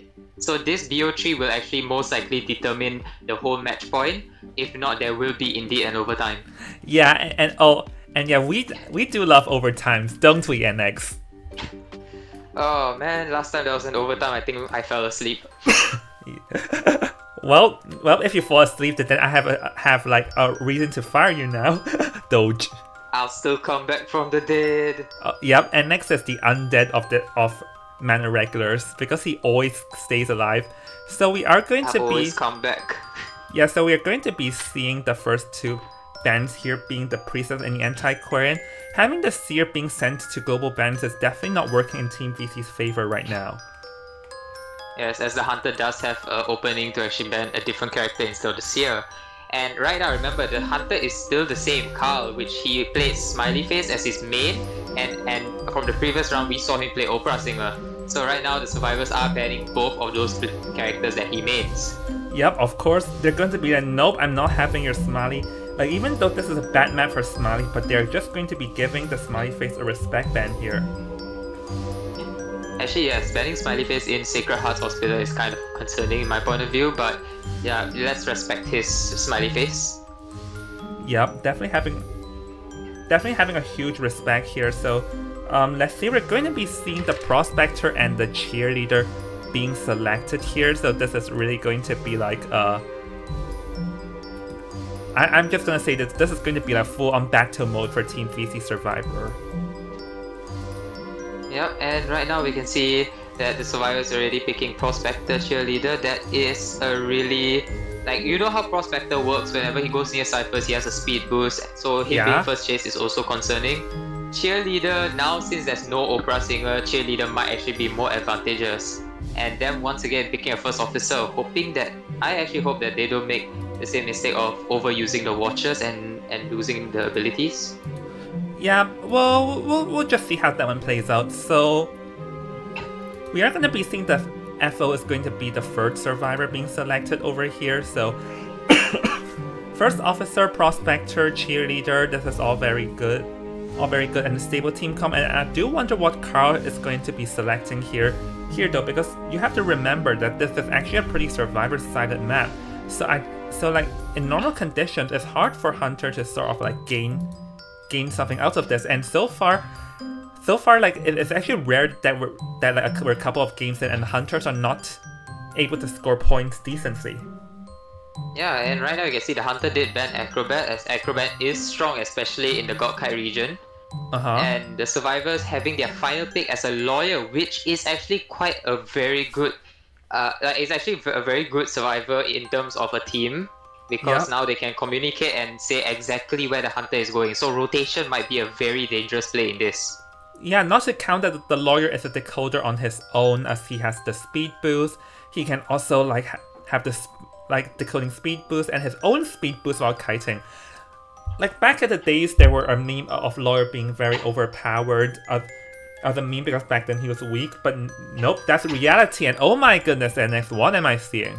Oh, well, from what we can see, it looks like the Hunter is going to pressure them heavily. So first kite is going to be the most important, as the Hunter is actually a hermit. So having a hermit out, especially against this team comp, is going to be very concerning, because cheerleader also has a panic against hermit. Yeah, but prospector can reset the hermit's attack recovery at the same time. Yeah, that's exactly what I was about to say, is that the hermit will have a huge trouble against this prospector, as he can reset with the magnets, and also the cheerleader's cheer can sort of like burst herself out of the hermit's electro range. So in theory, the hermit may actually have a harder time over here. So teams like SG Carl here will have to think very carefully on what is his choice going to be. Yeah, and right now we can see the area selection where they actually decided the first officer to be at the front gate, while the cheerleader actually spawns at the right side, outside shack. Yeah, so if the cheerleader gets found first, or rather like getting spawned nearby the Hunter, it is still acceptable because she still has her 2 speed boosts to work with. So Hermit going to be spawning between the cheerleader and the prospector, so I reckon that the cheerleader would definitely have to make a run for it. Yes, there is a high chance that Hunter is going to be after cheerleader, since where prospector is might be a very difficult place for the Hunter to chase, especially if the Hunter has no presence. Yup, exactly. So they have to think very, very, very carefully, because I personally think in theory the Hermit may have a harder time, but Sacred Heart Hospital is a map where the Hermit excels at though. Yes, especially in terms of the front gate pressure. So if Hermit is able to actually force the survivors to pop all the ciphers at the front area, like towards Ruin side, then the last ciphers will actually be at the front gate, which you can imagine how dangerous that's gonna be. Yeah, especially you know when we're talking about like a free cipher lock situation, all 3 ciphers being next to each other, this would be like a huge explosion for the survivors. Yes, now with the survivors having the knowledge that it is a hermit, how will it play? Because usually from what I know, most hermits, they will purposely wait for the survivor to touch a cipher, get the stacks on them, and then chase that specific survivor that has the stun ball on them. Yeah, actually you touched a pretty good point though, because there's actually different styles of hermit play. Some like to instantly connect, some like to chase like and get down first before connect, some like to chase for a while then connect. Every hermit has their own playstyle, so I wonder what playstyle would SG Carl be, as we're going to be heading into this game, and because this is BO3, so every game here onwards is going to be very dangerous and crucial. Yes, and it seems like the Hunter's just ready to pressure. Already pressuring, I think, if I'm not wrong, should be 3 to 4 ciphers. And Lawyer touching the cipher first, and he already checked the map. He knows that the Hunter might be coming towards him. He's already rotating out, as the cheerleader is going towards the Lawyer's original area. Yeah, I think the plan here is for the Lord to give up the room for the cheerleader to kite with, because now the Hermit's inching closer towards the cheerleader, who doesn't have any stuns on her, and now he's going to have a blue charge, so the cheerleader would definitely have to think carefully on and be very careful, because ideally the cheerleader does not want this first hit to be too fast. Yes, as you can see, Cheerleader already used up her first stun. Oh. And Hunter missing his stun, so Cheerleader does have an advantage over here. Hunter has to break the pallet. Hunter does having a slow pallet break, but as you can see, Hunter does have insolence. So insolence can actually change the game quite a lot.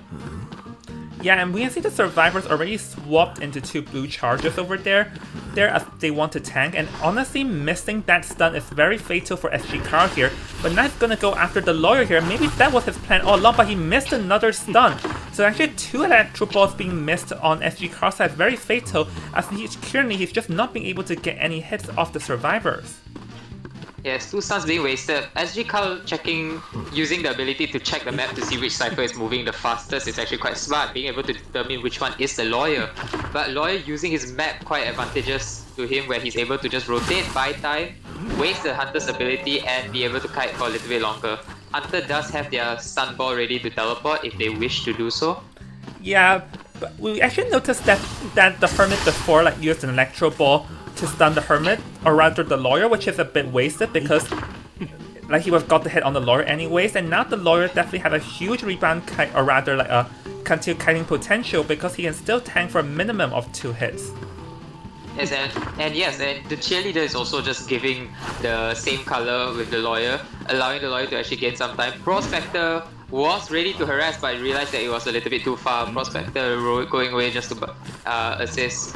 The Cypher is all quite good, as there are 5 Cyphers working because of course it's a Hermit, but 1 Cypher is already above 90%.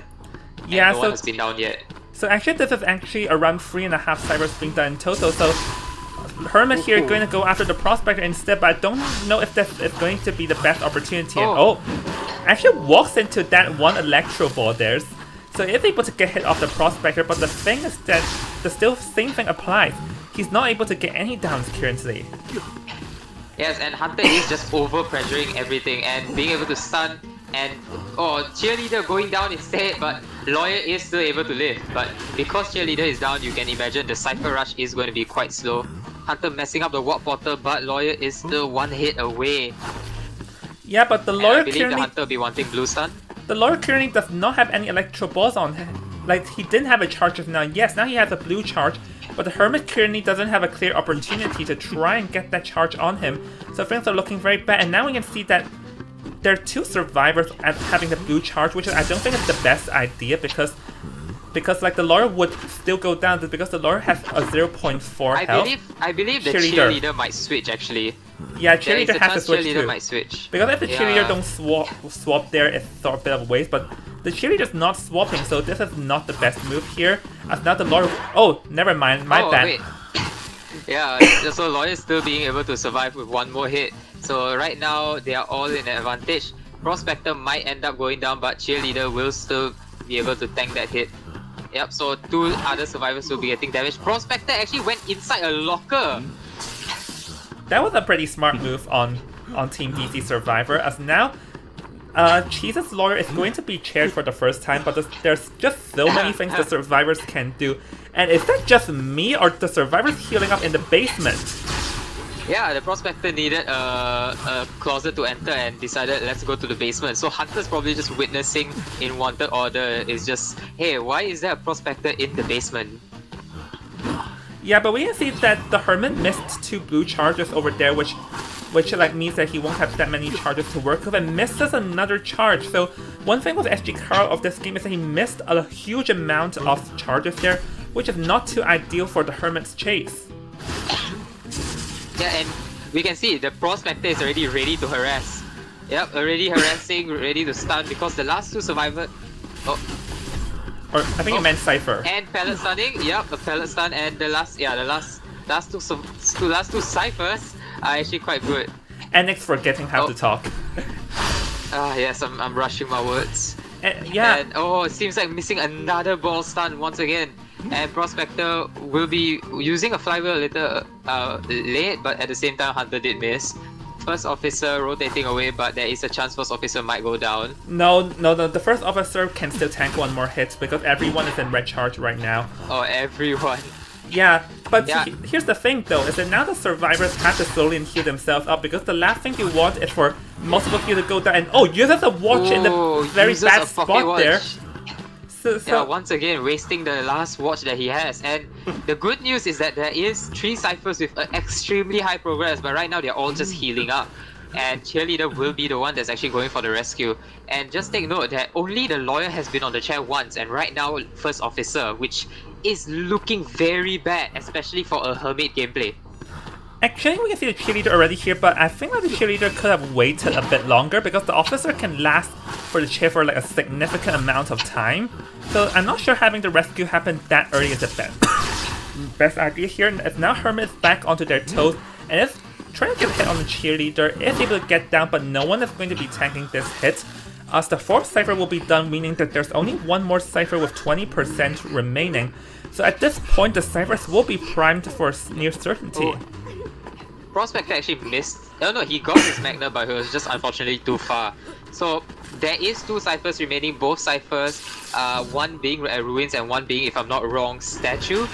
And Hunter is going to be pressuring the Statue. So pressuring Statue, getting First Officer, but First Officer still lives to see another day with that one hit. Cheerleader will be getting a rescue from the Prospector, and Hunter will be going back to pressure the Ruins cipher.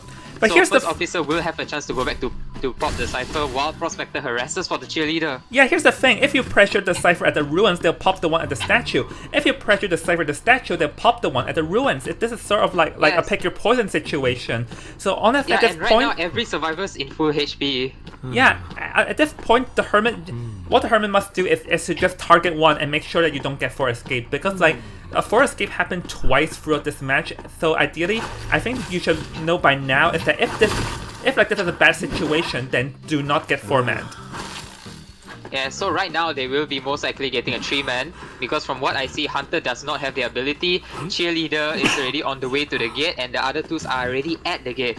Yeah, Autumn Boy is still like have a bit of distance, but because the Hermit brought Insolence, there's no teleport to utilize. So this is going to be a 3-man escape from Team Vacuity side. And honestly, the game, I just want to say that throughout this game, I believe that SG Car missed a couple of like several amounts of electro stuns, which sort of blew his best opportunity there as his chase was slow. And also want to applaud like how well disciplined Team Vacuity survivors were, because even if they like got pressured here, pressured there, they know what to do and make sure that everyone is in like a healthy amount of HP and no one is in danger. Yeah, the way they actually work together to actually make sure that the stuns that each of them have, the color that they have, will be able to actually support whoever who's kiting to prevent them from actually going down too quickly against a Hermit, which is actually very good at pressuring too much. So keeping the one that's actually main kiting alive for a long period of time is very advantageous. As you can see, the lawyer actually kiting for over 188 seconds. Yeah, because the first chase was like very, very long. Anyways, we're going to be heading into a quick break. After the break, we're going to be heading into a BO3 second half, which might be the last match, but I'm only saying might because we won't know. So yeah, we'll see in a bit as we'll head into the pause. Yes, goodbye. Welcome to the Aquatic Games! Let's give a big round of applause to the host. Death and succession, flux and transformation. All existence bows to the divine scales of justice. Stolen seeds shall bear no fruit.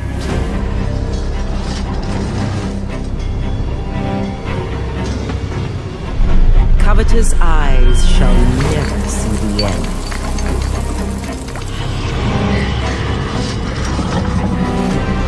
Shackled creations shall know not perfection. And thou shalt not elude thy fate. Behold this ancient shackle, a miracle coveted by many, condemned to the shadows for miracles wrought, eyes left blind to secrets glimpsed. As one becomes two, so does fate flow. Destiny demands its due.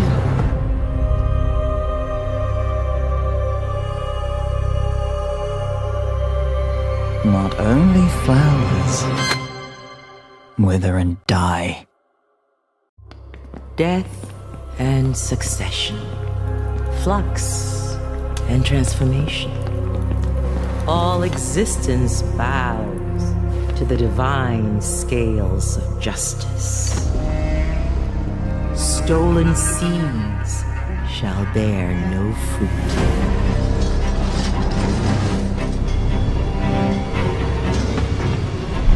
Covetous eyes shall never see the end.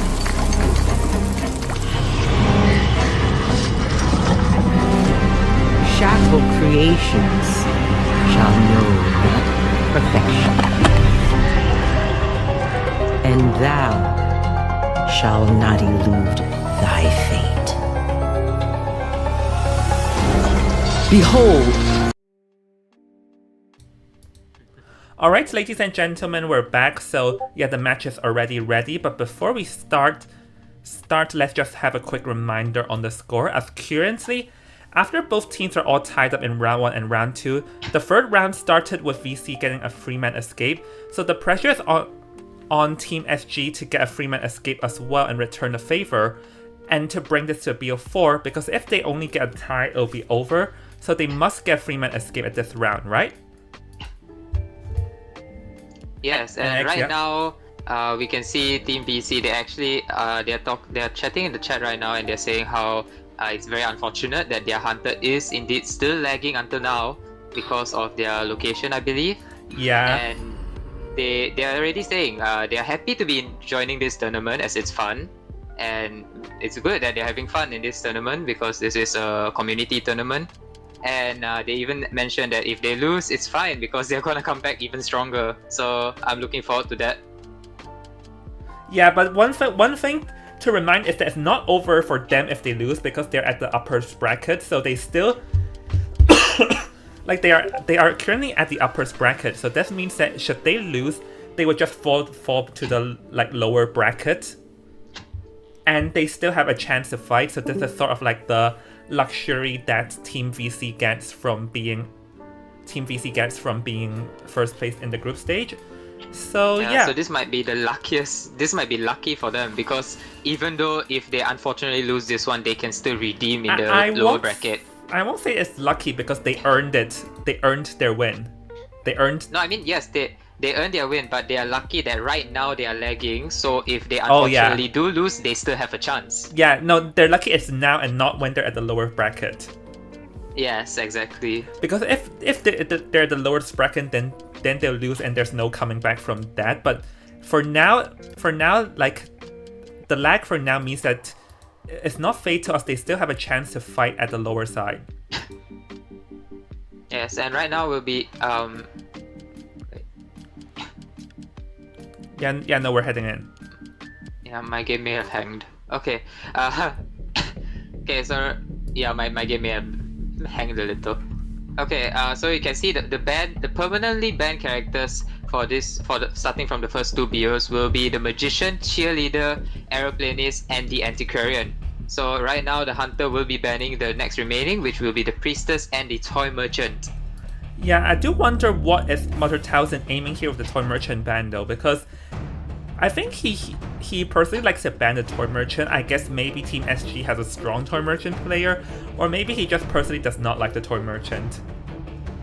Yes, and from what we can see, the survivors have banned Ivy and Dream Witch, and have decided to pick Prisoner and Embalmer as the first two picks. So they are just trying their best to get a Cypher Rush and a potential draw, which they might need a win, right? If I'm not wrong.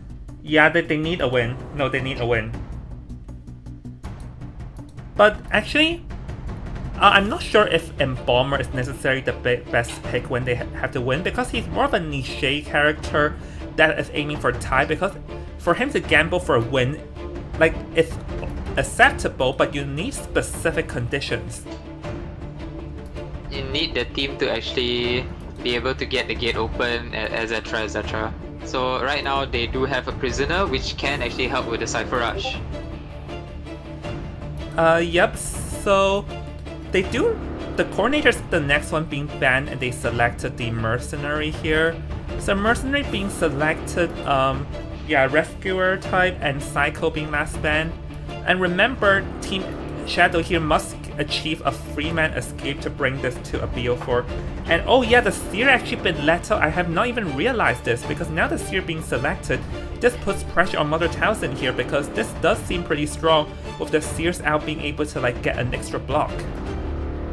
Yeah, so if the Seer is able to do a perfect owl, it would have extended the game so much where there is going to be a very high chance where the survivor will actually have a chance to win this entire game. Yeah, I mean, win this matchup, because if they want to like win this entire game in this round, they need a 4 escape, for an escape to do exactly what they did with like they have to do what they did at BO2. So this is where Team SG has to start praying that the Hunter lags again, apparently. Yeah.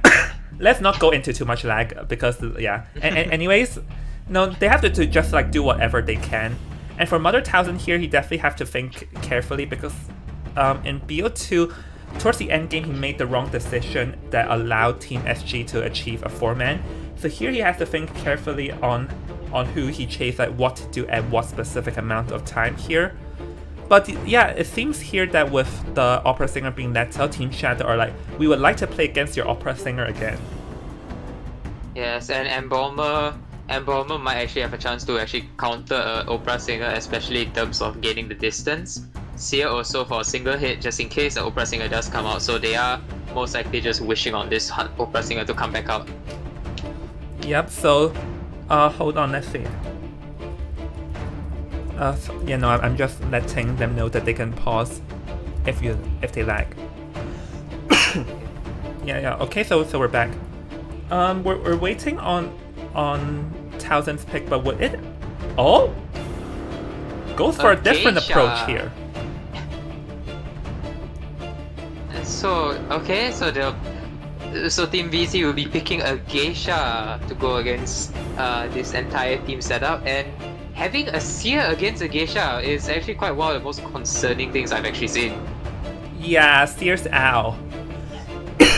But then again, Geisha's sort of like a TIE hunter, and also like strong chasing ability, because if there's one thing to note though, is that both the Seer and the Embalmer is sort of like a whiteboard. So in theory, they also can't exactly quite kite out a Geisha for that long.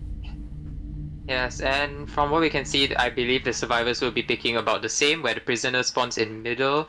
And seems like the Seer will be spawning at Shack instead of the one outside Shack. Never mind, we'll be switching out with the prisoner? Or are they just circling around?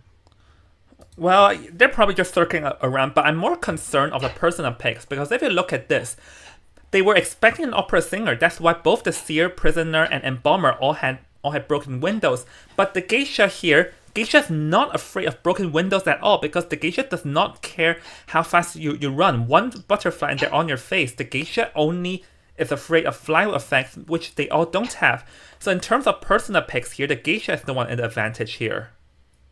Yes, and it seems like the Geisha was trying to predict where the prisoner or the weakest person might be, and decided to spawn on the left side, which ends up apparently being a little bit far from the prisoner. So if she does end up chasing prisoner, it's gonna be a little while. Yeah, but actually Embalmer here, let's see how the Embalmer can kite, because the Embalmer staying at the ruins is not the best move. Because like if you stay at the ruins early game, then you're just like wasting distance. So I think the Embalmer have to think carefully where he wants to kite though, because he can only try and loop around the ruins or make his way towards the Shack, which might harass and disrupt the prisoner's cipher. So if he has to stay in the ruins, he has to make this count. Yes, I believe that he might actually just end up communicating, and hopefully the prisoner does rotate to another location to decode instead. Because the first kite is always the most important kite. Yep. Sorry, give me a second. But yeah, you definitely are right that first kite is the most important kite here. As the Embalmer probably have to think carefully on where the Embalmer... Yeah, you have to think carefully how he's gonna kite this one out. Yes, and from what I see, it looks like Geisha's definitely gonna go after the Embalmer first from the looks of it, if she can even spot the Embalmer, so hopefully Embalmer's able to rotate or hide. Yep, so we're gonna be heading into the game now, and this might be the potential match depending on how this plays out. Geisha going to be going straight for Virus and Bomber first, and it's actually instantly very close to Leslie. Oh, playing a bit of mind game, able to bait out the distance. Very good move here from Mother Townsend. Able to get the first hit around like 20 seconds in here, NX. It's barely even 20 seconds. From the looks of it, it's like 10 to 15. So the Embomber already getting a first hit quite early, 35 seconds before Blink is even ready. And it seems like the Geisha just has to play a little bit of a mind gaming moving, and is just messing around with the... Oh. Yeah, no, she's trying to like fight a good butterfly time. Oh, it baited it! And the Owl luckily saving the Embomber. Embomber made the most riskiest move, being saved by the Seer just in time. Yeah, but the thing is that the Embomber was a bit too slow in staring, and it's able to get it down here. I feel like the Embomber took 3 hits in a very fast speed over there, able to mind game. Like Mother Townsend completely had Vero's number. Yeah, as you can see, when Embomber went down, Blink wasn't even ready for another 5 seconds.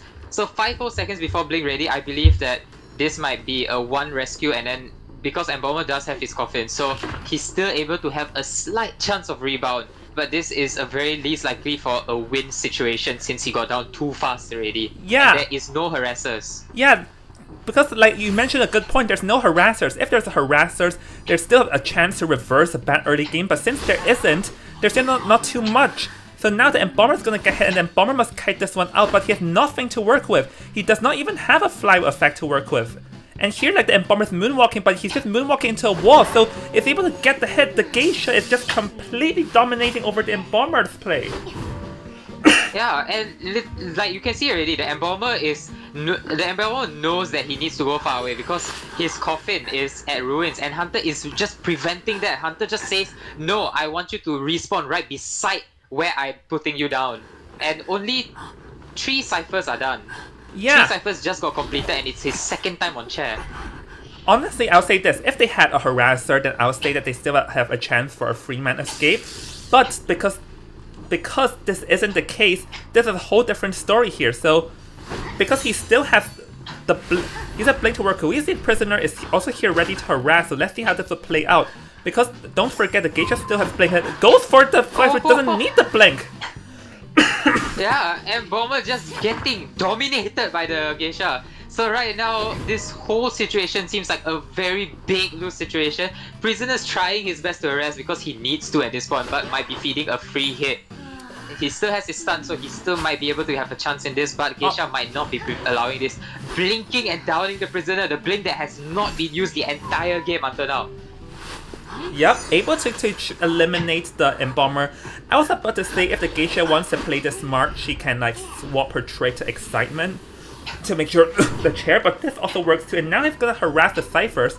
But personally, I believe that at this situation, it might be best to just chair the prisoner and ensure the prisoner's elimination, because it's only a tie that the Geisha needs over here. I believe the Hunter wants to force out the Surf here, and Hunter just knows that because the Cypher is 2 remaining, it's... Actually no, the last 2 Cyphers are quite high progress, so Hunter doing this is quite concerning. Yes, but... Yep, and he's actually gonna go back. This is actually not the best move at all. I feel like he should commit himself. Doing the wrong Cypher, that's the thing.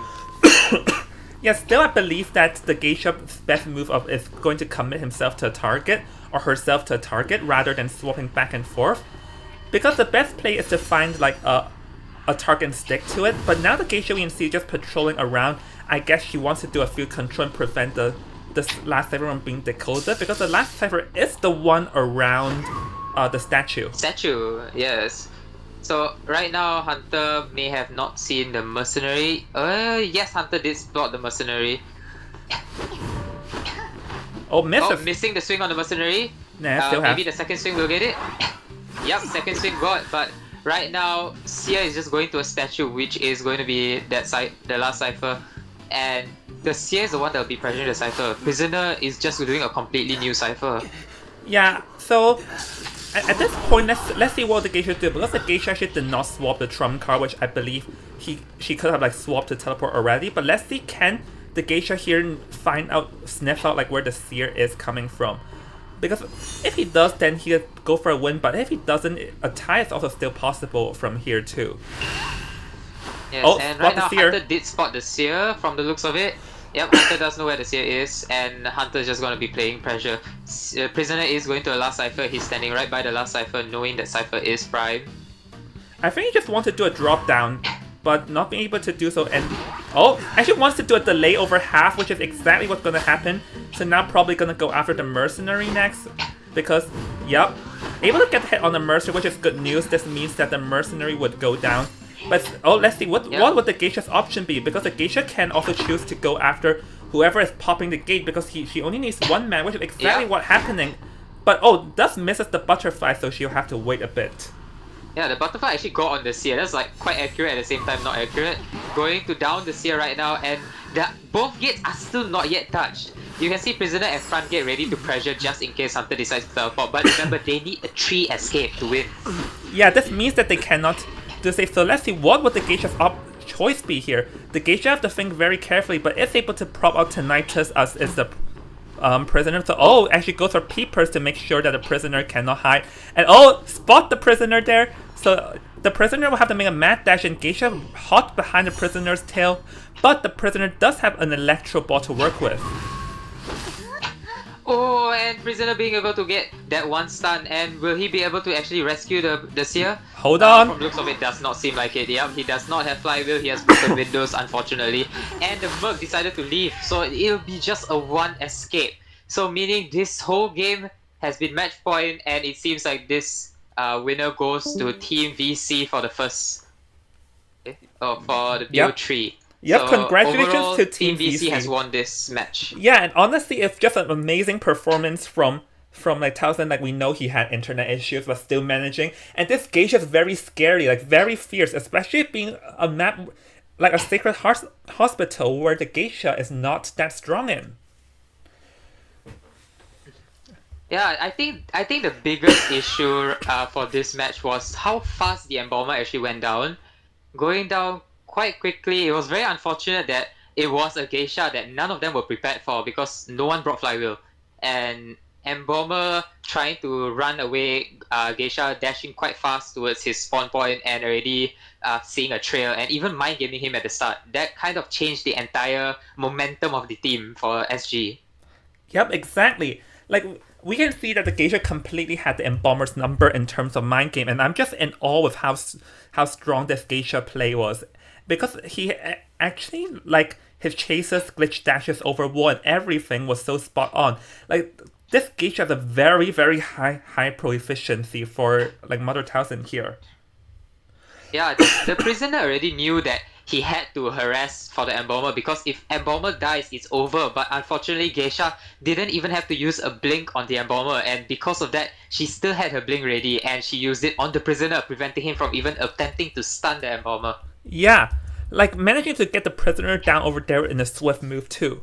So that's just amazing performance. Like, Team Faculty Survivors also played very amazing and delayed long enough, like managing to score like a 4-man, 3-man, and a tie. And then Towson stepping up in the end to manage to finish it. So amazing performance to like from Team Faculty side. So yeah. Yeah. So congratulations to Team Faculty for their being the first team to actually win in the live streams. Yep. So anyways, as per the IMR tradition, one member of the interview VC of like the winning team would be sent to the interview VC to get murdered by me. So let's go to interview VC real quick, Jafet. Jafet, huh? Oh no, NX, sorry. Sorry, my bad. I'll issue a joke warning to myself in a bit. Lol. What? Oh, hello. It's Towson, right? Hello. How's your leg? How's your hunter's leg? No. The first one, this one is much better because it's like I got 70 MS, but the previous one I got red ping. So I would say I'm so thankful for my team, right? That my survivor team, like she like carried me. Yeah. Yep. I wasn't doing too well.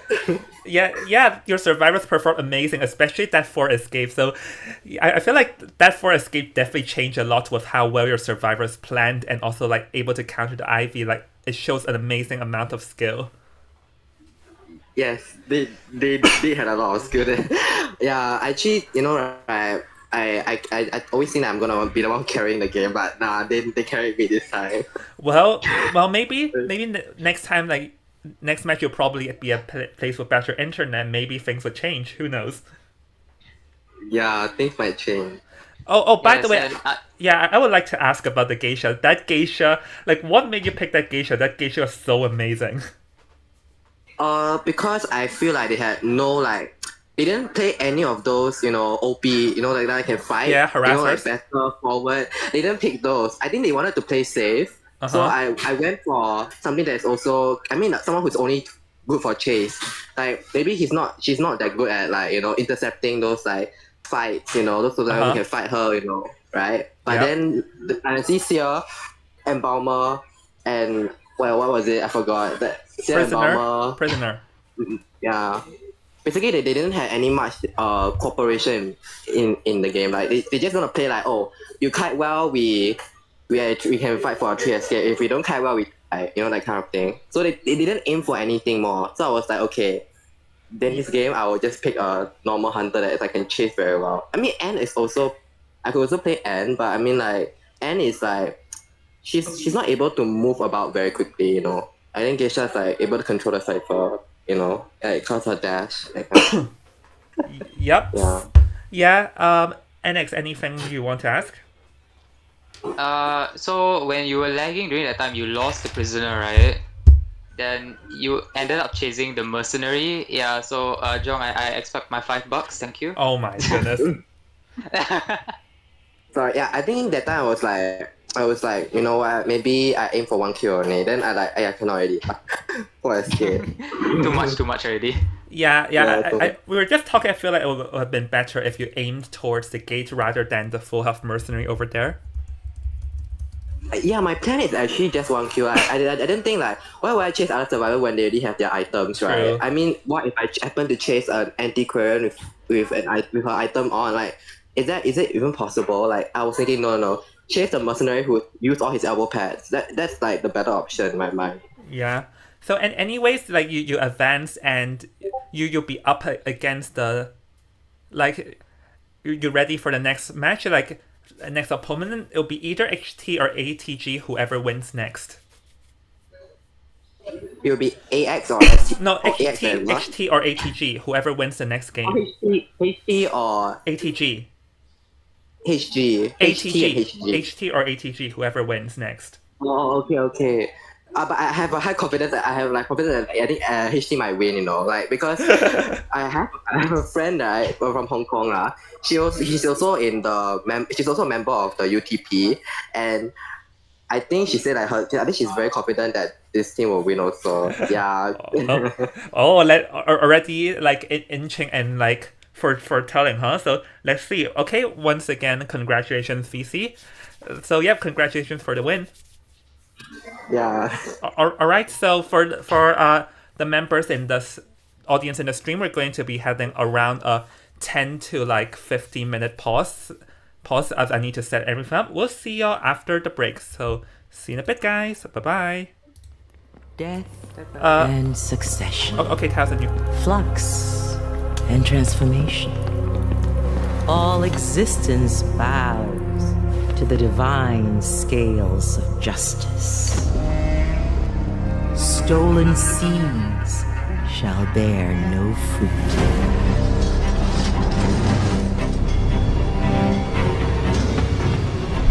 Covetous eyes shall never see the end.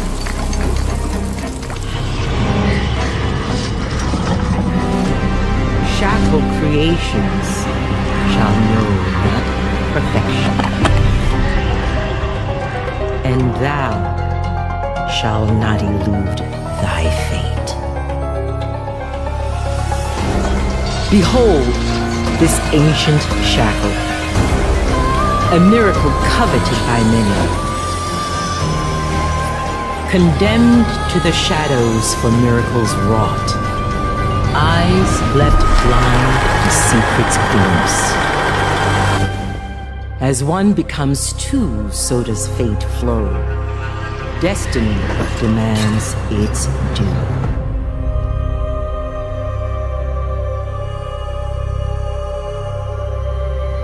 Not only flowers wither and die. Death and succession, flux and transformation. All existence bows to the divine scales of justice. Stolen seeds shall bear no fruit.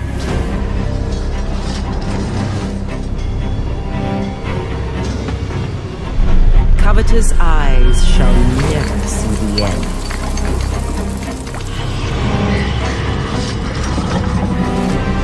Shackled creations shall know not perfection.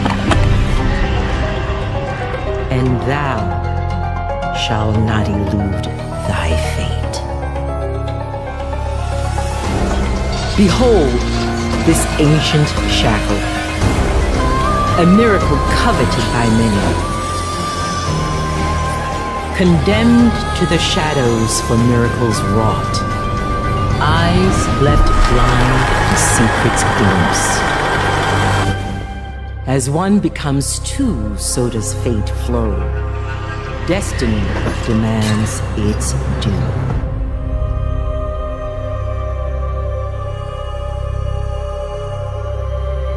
Not only flowers wither and die. Death and succession, flux and transformation. All existence bows to the divine scales of justice. Stolen seeds shall bear no fruit.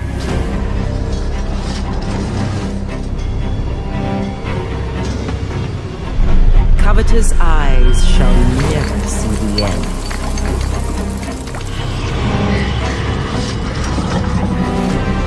Shackled creations shall know not perfection.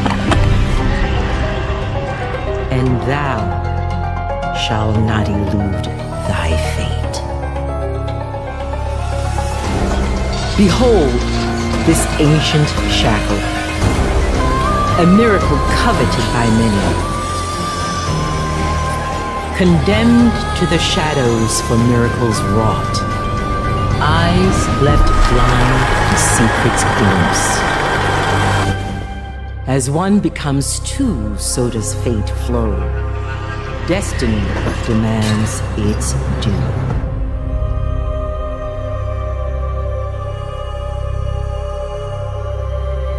Not only flowers wither and die.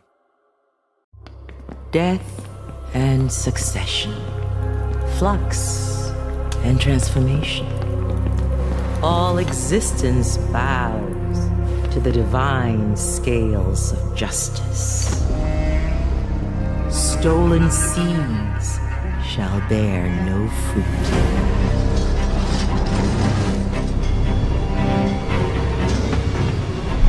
Covetous eyes shall never see the end.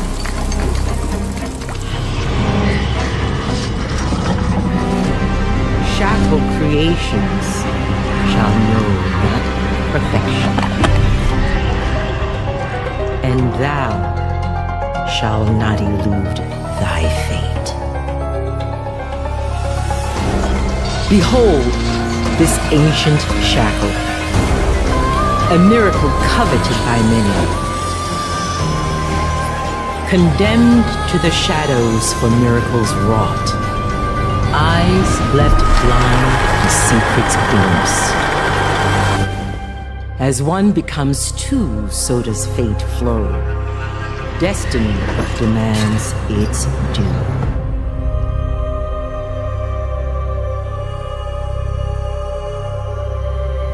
Not only flowers wither and die. Death and succession, flux and transformation. All existence bows to the divine scales of justice.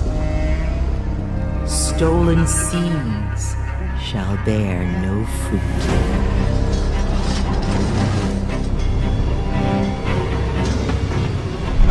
Covetous eyes shall never see the end.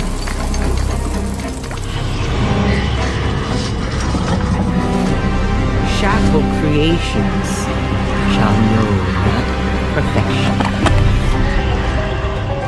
And thou shalt not elude thy fate.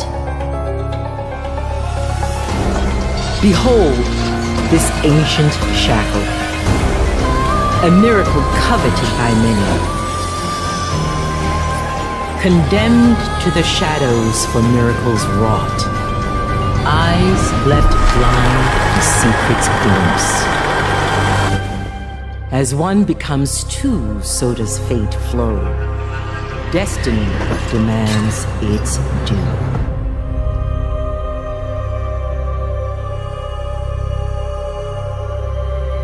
Not only flowers wither and die. Death and succession, flux and transformation. All existence bows to the divine scales of justice. Stolen seeds shall bear no fruit.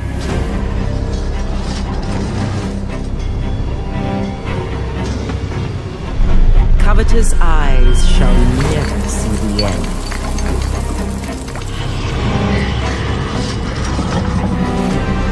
Shackled creations shall know not perfection.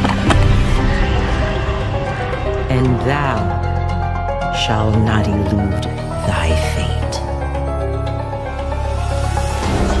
Behold this ancient shackle, a miracle coveted by many, condemned to the shadows for miracles wrought, eyes left blind to secrets glimpse. As one becomes two, so does fate flow. Destiny demands its due.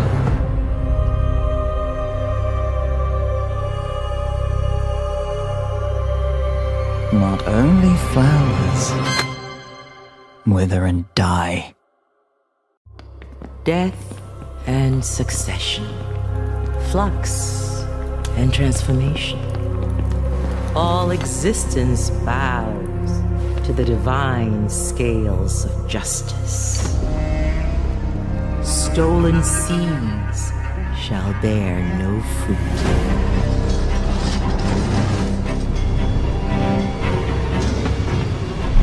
Covetous eyes shall never see the end.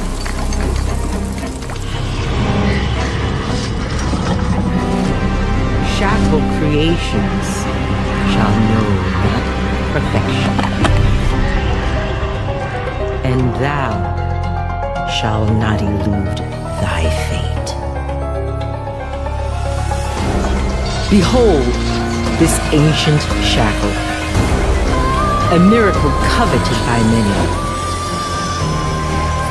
condemned to the shadows for miracles wrought, eyes left blind to secrets glimpse. As one becomes two, so does fate flow. Destiny demands its due.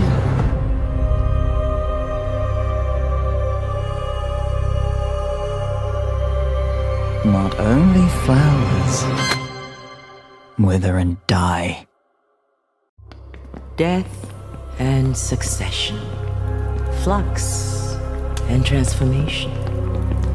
All existence bows to the divine scales of justice. Stolen seeds shall bear no fruit.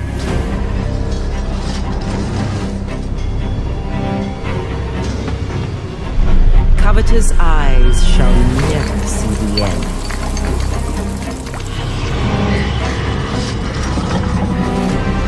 Shackled creations shall know not perfection.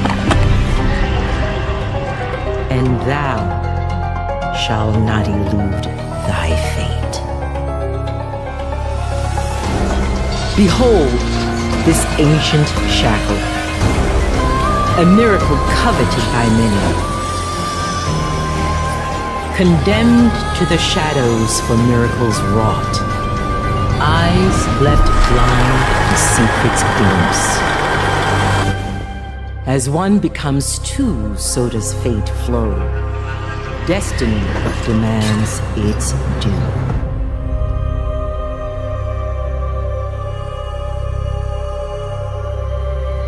Not only flowers wither and die. Death and succession, flux and transformation. All existence bows to the divine scales of justice. Stolen seeds shall bear no fruit.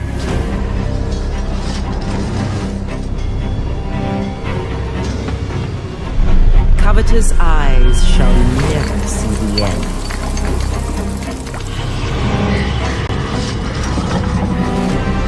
Shackled creations shall know not perfection. And thou shalt not elude thy fate. Behold this ancient shackle, a miracle coveted by many. Condemned to the shadows for miracles wrought. Eyes left blind to secrets glimpse. As one becomes two, so does fate flow. Destiny demands its due.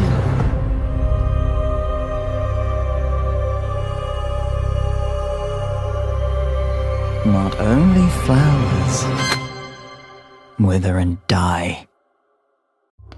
Death and succession, flux and transformation.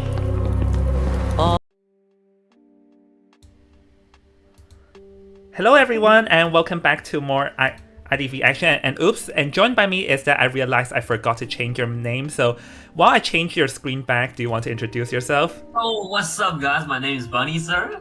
You might have not heard of me, but I am a long-time IDV player. Very excited to join Jong today to be commentating his great IVR tournament. Let's see what we have in store today. We have two very strong teams. We can even say it's like a David of Goliath match of this tournament. We're very excited to see what happens. Let's take a look. Yeah, and honestly, I'm just saying that you already give me a whole lot of different vibes here, so yeah, this is Bunny Sir here. I swapped it back, so we're going to be heading into Team 1, which is going to be Estaca, so I'm going to introduce this. We have Just Stickman, Yus YT, NDZR, Kai D, Top Global, Zell, and Yuzhang here, and I'll let you do the honors for Team HT.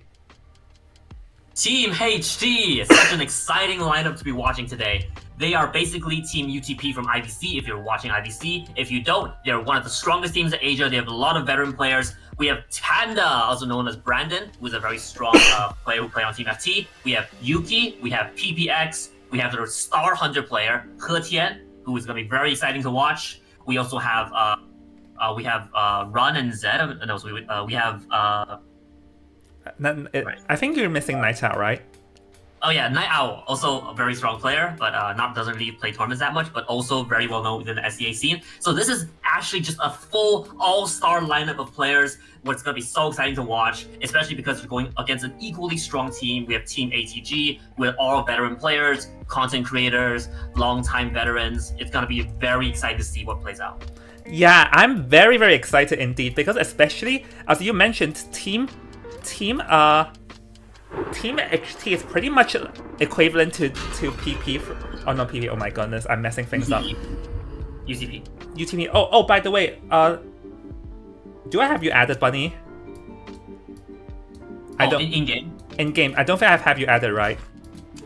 Yes. Hold on. Yeah. Just gonna figure it out. You add me then? Sure. Just pump me your ID.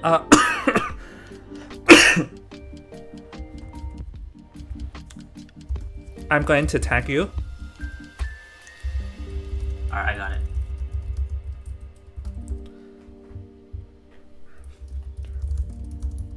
Yeah, so sorry about the delay, but because I have to swap a lot of screens in between. Oh, hi, Soted. So Sota. So I'm adding Bunny right now, or you can also add Bunny too, because there's a bit delay on my side. No, I'm in the room. I need to break up the room if I have to add money. Lol. Is that okay? Yeah, sure. Wait. Oh, so you don't have people added, right? Sorry? Wait, why do you have to break up the room again? Because the ATG survivors are here, all of them. Yeah, sure. Okay then. Wait. Sota, Bunny, how about you add Sota? Because I don't know why I cannot receive your friend invitation. Okay, sure. Just give me a sec.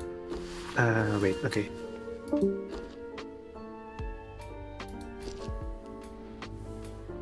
Solte, can I get your ID? He's not here. Oh. Yeah, I apologize as we're setting things up.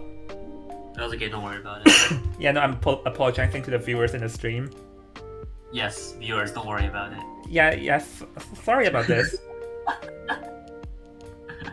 Well, it's okay. The exciting matches are coming very, very soon. Just sit tight for 1 second. Honestly, while we're at it again, this is a full IVC team, so we get to see how these IVC teams function here today. So I am excited.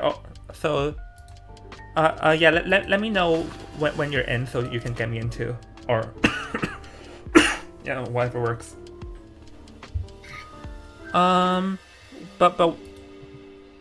I forgot to swap back to the caster screen. Oops. While we're at it again, I just love Bunny's photo. Very, very personality.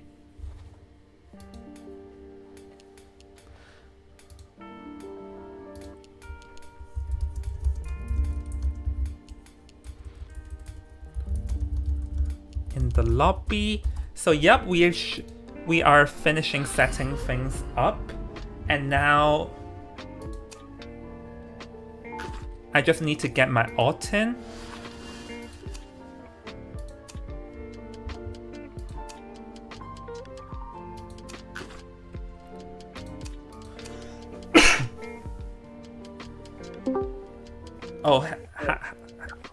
Hi Sotet.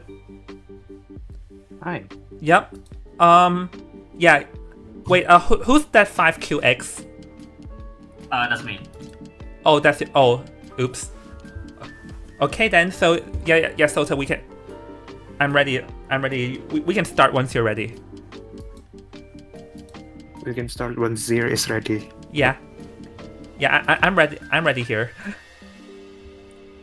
So yep, we're going to be heading into the game, ladies and gentlemen, and once again, I'm your caster Invisible Joan. Joined by me is the lovely Bunny Sir, as we're going to be heading into the band picks. And look at this, He Tian is hunting for Team He Tian. I wonder where did that team name come from?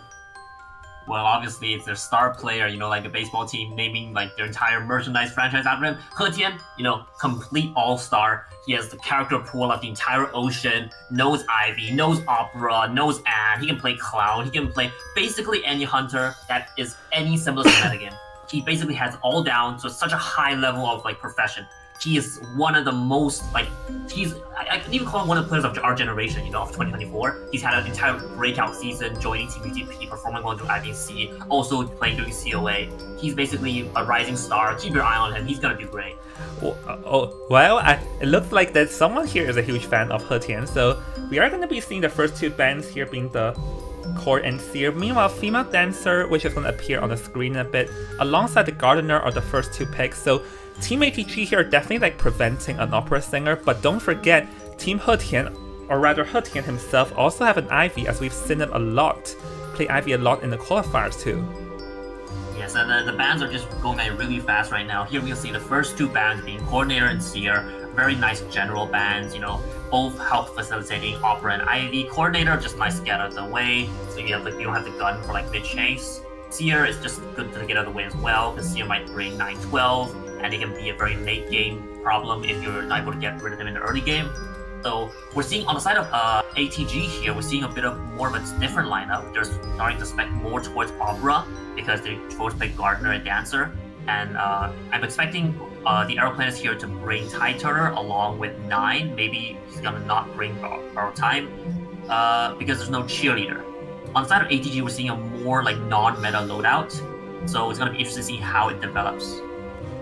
Yep. So, yeah, this is actually like a very relatively like unprecedented team comp because there's no like standard rescuers that we are known to be about here. So I'm currently just thinking on what will He Tian pick. I think he might pick the Ivy because Ivy is strong in Arms Factory, like Arms being a small map and all. And the second thing though is that the Ivy, like as you mentioned, this team comp is more of a counter towards Opera. This opens the gate for Ivy completely, so I'm almost like, I think like 50 to 60% sure that Team He Tian, or He Tian himself, is going to be picking the Ivy here too. Yeah, I agree with you, Jong. I think 100%, okay, no, 99.9% he's going to pick the Ivy here because not only is an Arms Factory, a server-side map, which is a bit difficult for Opera, but Ivy actually benefits from having a smaller map, being able to control the middle cipher and the 3-pallet cipher specifically. Here we see him just locking in Shadow right away, It's going to be interesting to see specifically the Persona side of Team ATG. Yeah, because like, depending on what persona you're going to be like picking, how you're going to counter is also like the shadow is also very different. So yep, the shadow also appeared on screen, and we are going to be heading straight into the area selection here. So yep, we're going to be seeing that, oh, there's actually like the Gardener has no borrow time here, and there are 2 tide turners in the game too. Yes, so the Gardener here is going to be in the most dangerous spot, which is right beside Shack, which is where usually Hunters spawn. Hunters usually spawn in a Z shape because they want to seal the cipher of main house. And because Gardener is spawning closer to Hunter, she's going to be more in danger immediately, which is why she has chosen to opt for 9-12, which is Flywheel and Broken Windows. Interestingly, we see that actually the Acrobat be placed in the main house instead of the Aeroplanist because they both brought Tide Turret here. So their plan is probably to rescue twice without sacrificing decoding speed. So they're eschewing the Mercenary in exchange for the fast decoding, but they're going to have to sacrifice a bit of their own kiting ability for it. Yes. So I think it depends on which one like the Ivy's gonna chase first, because I think the Ivy's most likely gonna play is to like send her leech around towards the right so they can leech on first the Aeroplanist and then the Acrobat Cipher, because once that happened, then they cannot really decode and the cipher progress would be slowed down. And this is exactly like the strength of the Ivy here, able to slow ciphers down right from the start. Yes, exactly. It's going to be very interesting to see how the ciphers spawn here, because spawning here doesn't actually guarantee you seal the cipher of main house. So yes, you can see it here. It doesn't actually seal cipher main house because a cipher spawned in a further part of the big gate. Oops, my bad. I clicked wrong. So, and anyways, we can see that now He Tian is gonna go straight for the sandbags over there, leeching on the Aeroplanist as we expected, and now sending up the leech again. I think this one is gonna aim towards the Acrobat. But remember, the Acrobat has no like kiting traits here, so the Acrobat will have to look out once he get leech, as he only has Tide Turner. I think we're gonna see a bit of a non-committal chase towards the Acrobat here, trying to force out, pressure him a bit, pressure him away from the big house cipher, because he's not actually worried about Acrobat big house right now. He's a bit more worried about getting the first chase, since he doesn't really want to commit on the Acrobat early, so he's trying to look for an easier target. It is going to find the Dancer though, and Dancer is actually... Oh, that was a nice scare. So 5 more seconds. Let's see. Chooses a slow box. It's actually very dangerous here because he might have gone. What happened here? He's gonna walk back into the stun, and he immediately gets a stun. And he's gonna no that flywheel immediately down. Yeah, here's the thing though, is that the thing is that even though the Hunter missed the first spray, the female dancer, in her decision on trying to set up the music boxes, she allowed herself to get to horror level 100 way too fast, because when she got leeched the first time, she set up the music box there, and then after she got hit, she ran back towards where exactly the Ostracon was set up. So this allowed herself to be down. That's not exactly the best kiting roll on the female dancers. As a result, she got down very fast, as He Tian here completely abused on that. Yes, definitely not, Zhong. Here we see that they're trying to go for an early rescue, trying to get a no damage rescue. Unfortunately, it doesn't happen. Team ATG is going to have to play very conservatively for the rest of the game because the first down happened way too quickly. Yep, Acrobat being very careful, don't want to get sprayed on, but still got anyways. So now this is going to like activate the double down because the female dancer didn't even manage to run up. So I feel like the acrobat could have like considered using the bomb. It's a disaster for Team ATG. They've been doubled down, and not only did they get doubled down, both of the locations are relatively well known. Acrobat hasn't died far. Female dancer is getting chaired back here, and now she can use the shadow to go back to not only find the acrobat but also find the rescuer. This is a disaster for Team ATG. There's nothing they can do here. Yeah, this is the thing. This is why I mentioned that the acrobat probably could have considered using the bomb to get away, because getting doubled down is the one thing they do not want any other circumstance. So now He is gonna go all war, not even wanting to camp, and it's gonna go out to try and get this gardener outside instead, and able to jump back, just get a hit here, get a hit there, and the Cypher progress are just beyond enough for the survivors right now. Not only are Cyphers, they're missing one whole Cypher, but he also has Blink here, so if the moment the Acrobat shows himself, he's just dead. This is disastrous for Team ATG. The only way they can turn things around is to have this airplane take the pressure, plus He Tian has to not be able to find the Acrobat here. You can see He Tian's spider sense is tingling. He's like, I know you're here, I heard the Cypher progress. I know there's someone here. He does find the Acrobat. Acrobat's gonna have to use his bomb very early here. He's already 99. He dips his toe in the pool and gets full stun. Yeah, the thing is that the Acrobat actually had a very smart move using a bomb to get away, but as you mentioned, just ran into another Ostracon area and is able to get chaired again. And the survivors are, like, we can see that there's still 1.5 ciphers remaining. So yes, the aeroplanist does have tight turner, but how are you going to reverse this? The ciphers are not enough. And the female dancer is also going to get caught here decoding too. Acrobat got caught double dipping his chips, and now he's going to pay for it. He didn't want to use the ball earlier, which caused a double down. His second ball wasn't carefully planned around enough. Okay, luckily Zell gets the aeroplanist will have to instantly use the jetpacks. The aeroplanist does not want to get doubled down. Let's see. Yep. Sprayed as well. Yeah, that's exactly what I mentioned. The aeroplanist should have instantly used the jetpacks. Even if he gets sprayed and cut off, he would have created a larger distance, because now he's gonna get doubled down. Like, this seems to be like a running thing for ATG Survivor, is that they did not use their survive items to like prevent a double down here. ATG's being way too conservative with their items here. It's caused them so much trouble. Not only that, but because He Tian's actually sitting next to actually window, he's forcing them to run in the same direction, which means that he can have the easiest double down of his life. Very nice detail there from He Tian. Let's see, a bit of a mind game here. Once again, another double down, but this time the gardener did not get high corruption level, so even if you get the spray, the gardener will not go down. So let's see what he go after, the gardener or the acrobat dead on chair. Seems like the acrobat is going to be the answer, and the survivors will have to like pull everything they can to achieve a one-man, but considering this is an IV not opera, this would be hard. The immediate teleport into the stun, there's nothing the acrobat can do. It's level 2 IV. You either use your speed boost, or you'll use your elbow pad, use your football, use it early. The moment she TP's on you, use your ball early and your acrobat. Or you try to flat wheel it if you're already high, or you just try to kite out her duration. But at this point, when she's on you, she's stunning you, there's nothing you can do.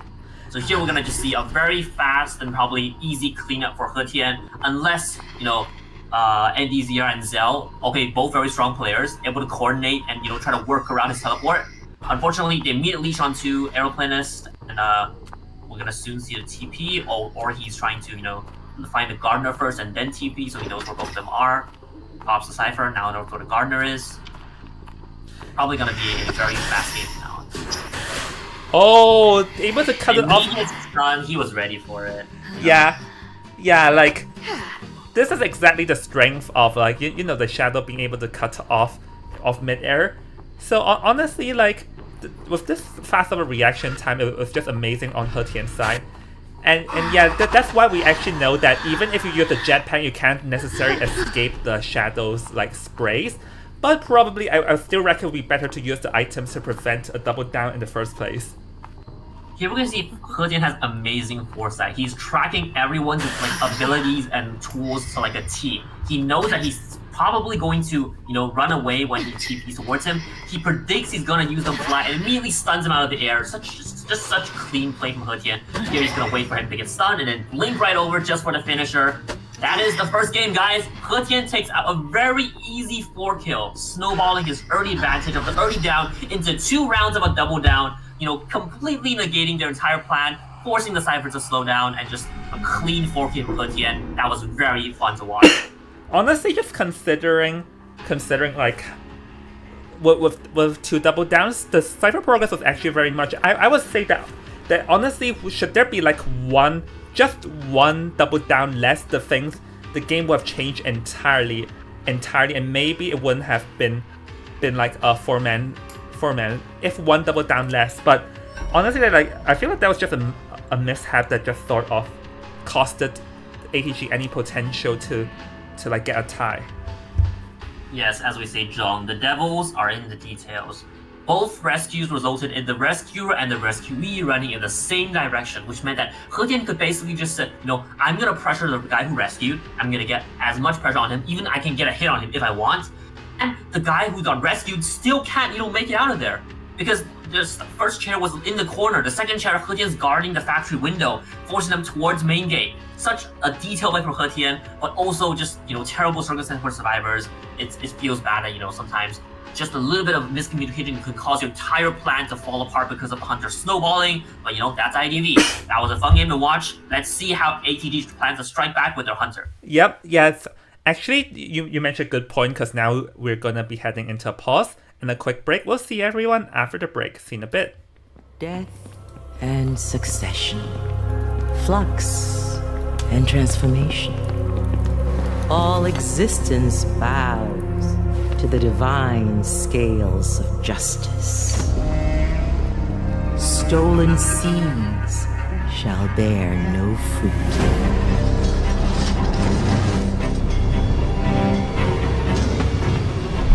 Covetous eyes shall never see the end.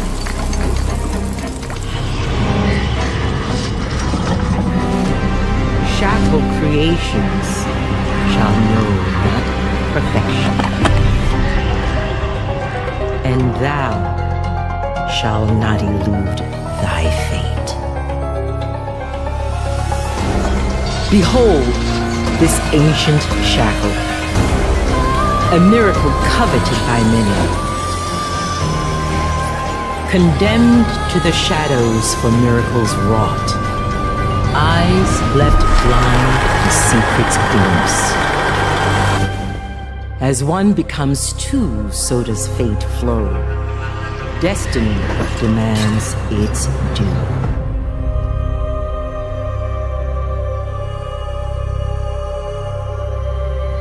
Not only flowers wither and die.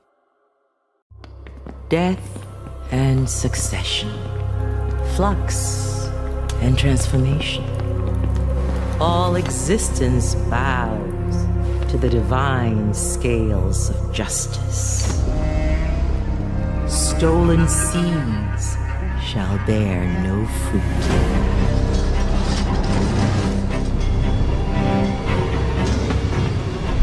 Covetous eyes shall never see the end.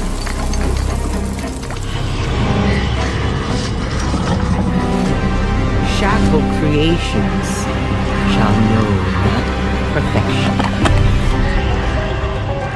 And thou shalt not elude thy fate.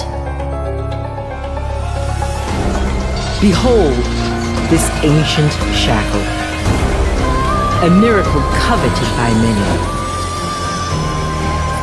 condemned to the shadows for miracles wrought, eyes left blind to secrets glimpsed. As one becomes 2, so does fate flow. Destiny demands its due.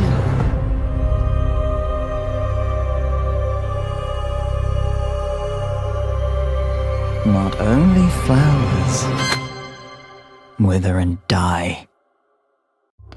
Death and succession, flux and transformation. All existence bows to the divine scales of justice. Stolen seeds shall bear no fruit.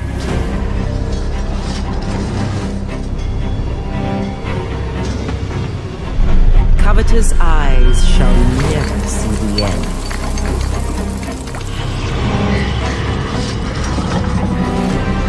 Shackled creations shall know not perfection. And thou shall not elude thy fate. Behold this ancient shackle, a miracle coveted by many, condemned to the shadows for miracles wrought, eyes left blind to secrets glimpsed. As one becomes two, so does fate flow. Destiny demands its due.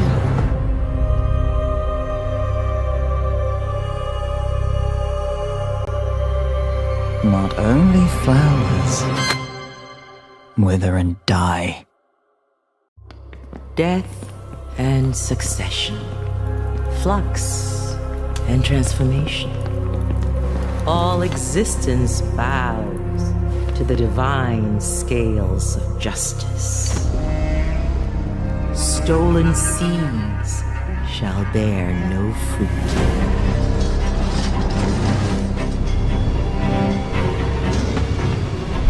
Covetous eyes shall never see the end.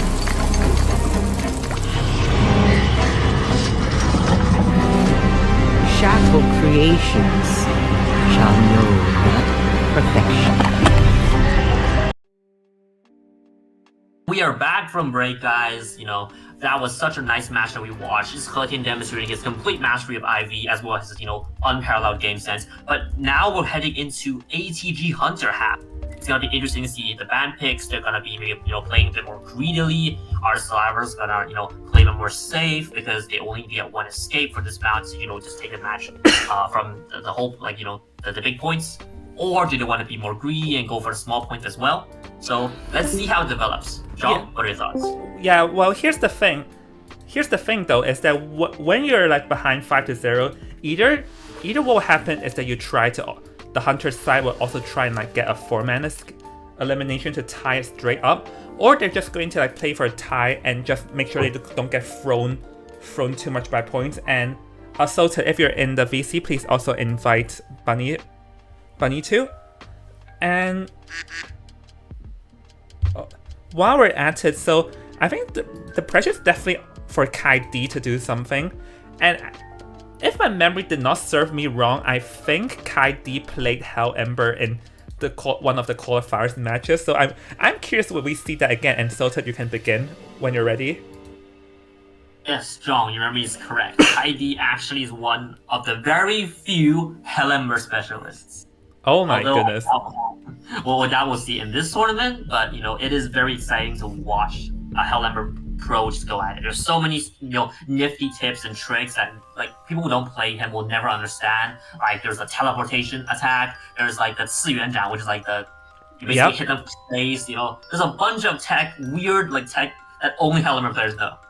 I wonder would we see it though, but we are seeing a Cord Band, but Cord Band doesn't seem like a Hell Ember though, because Hell Ember not afraid of the Cord because his Phantom Souls can actually block out the Flare Gun though. So maybe Kai D here is aiming for something else, who knows? I think probably not Hell Ember. As well as I want to believe that every Hunter can win, the current meta is just not that. You gotta play Ivy, you gotta play Opera, you gotta play Anne. For BO1, take your pick, Ivy or Opera. I think that Kai is leaning more towards Opera here because banning Antiquarian, Ivy is not that scared of Antiquarian. Even though Antiquarian is always strong and will always be strong, Opera is just very hard to play against a good Antiquarian, especially if it's on the hands of Panda or one of the experienced OB players. Yep, so we are going to be seeing Prospector here though. Prospector, I'm excited to see. Well, Prospector being a strong harasser and all. So I think they're preparing for a potential IV here because the Seer does open the gate for an IV. So the Prospector selection is probably, just to shut down any potential options.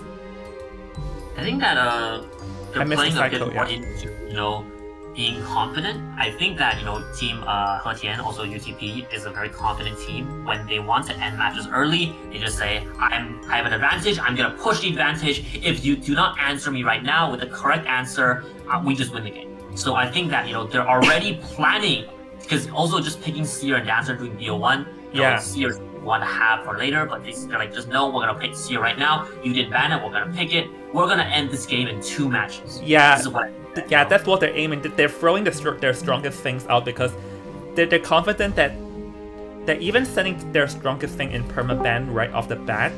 They can still end it immediately. They're probably confident, but I'm really wondering what is Kaidi going to pick here, because the journalist ban, psycho ban, anti-crim ban, this is not leaning too much. Maybe it's really the opera. Like, that's the only potential I can think at this point. At this point, I think Opera is basically forced. Ivy is possible, but I don't think that Kai would want to go for Ivy here. Because... Prospector. Not only that, but I feel like the teams right now, like the stronger teams, have trained against Ivy so much. Especially He being one of the best Ivy just in Southeast Asia. They're going to have a lot of practice against him. They're going to have experience against the best Ivy. I don't think you want to challenge that immediately, If you challenge them and it doesn't work out, the game is just over. Like, there's no way you get back from like an 8-point lead, 7-point lead. So I think that Opera is actually the safer option here. Not only going after the fact that, you don't have Gardener, you don't have like Cheerleader Aeroplanets as like strong counter Opera cat, like plus banning anti-Korean, right? You have the soft spots of Seer and Prospector to go after. I think that Opera is a smart choice here. Yeah. Or he can still play the Hell Ember that he played at the qualifiers. Who knows? So, that's true. Yeah. But you did mention about like the professional teams being very well trained against Ivy, but they're probably also very well trained against the Prospector too. Who knows? The Opera. Yeah, my bad. my brain is melting. But we are going to be seeing, like, you are right. It's going to be Opera, but as I was trying to say, they're also very like well trained against the opera singer too. So Kaidi also knows that this team is well trained against the opera singer. So we'll have to see how he's gonna play this out, because this team comp actually, now that we think about it, this team comp does have some relevant like strengths against opera, but the Prospector is going to be a breaking point because Prospector doesn't work too well against an opera. Yes, we're gonna see first Opera probably, try to take a lot of pressure off his teammates, try to bait for them a little bit, try to, be in middle, try to mislead the opera singer, because Prospector needs to be protected here. Yeah. Prospector is such an integral part of like a team like this, where if you die in the early game, you're basically screwed. You need the Prospector there to, kind of get the rhythm back in your favor, try to stall time for decodes. And we're gonna see Panda, yes, he's going to bring Flywheel Broken Windows here. So that is like the classic, if you're gonna play a character like Batter or Prospector doing the early BOs, like BO1, BO2, you're gonna have to bring this. So it's gonna be interesting how Kai exploits this lack of borrow time. If you're gonna force chase the Prospector immediately, it's gonna say, you don't have borrow time, you're gonna be a liability in the end game.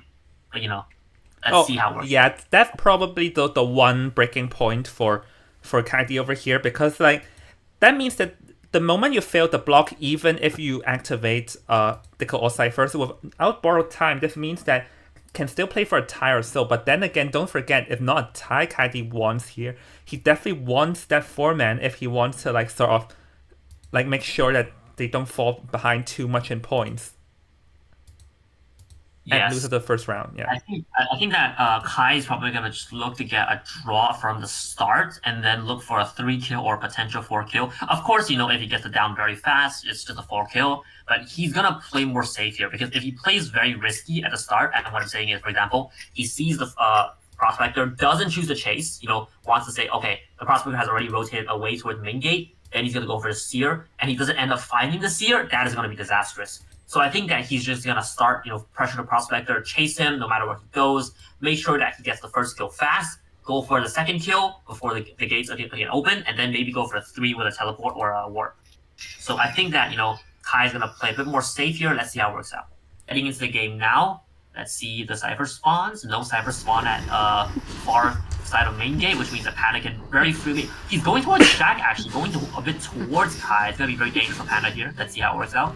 Yep, aiming towards Panda's Prospector. As we mentioned, the Prospector will be a breaking point, but Kai D being very fast over here, really just showing him, and goes for a Shadow Dance here, and trapping Panda in the back area, but he got stuck! Window. One magnet, can't, okay, puts him out, but he can't make this window here.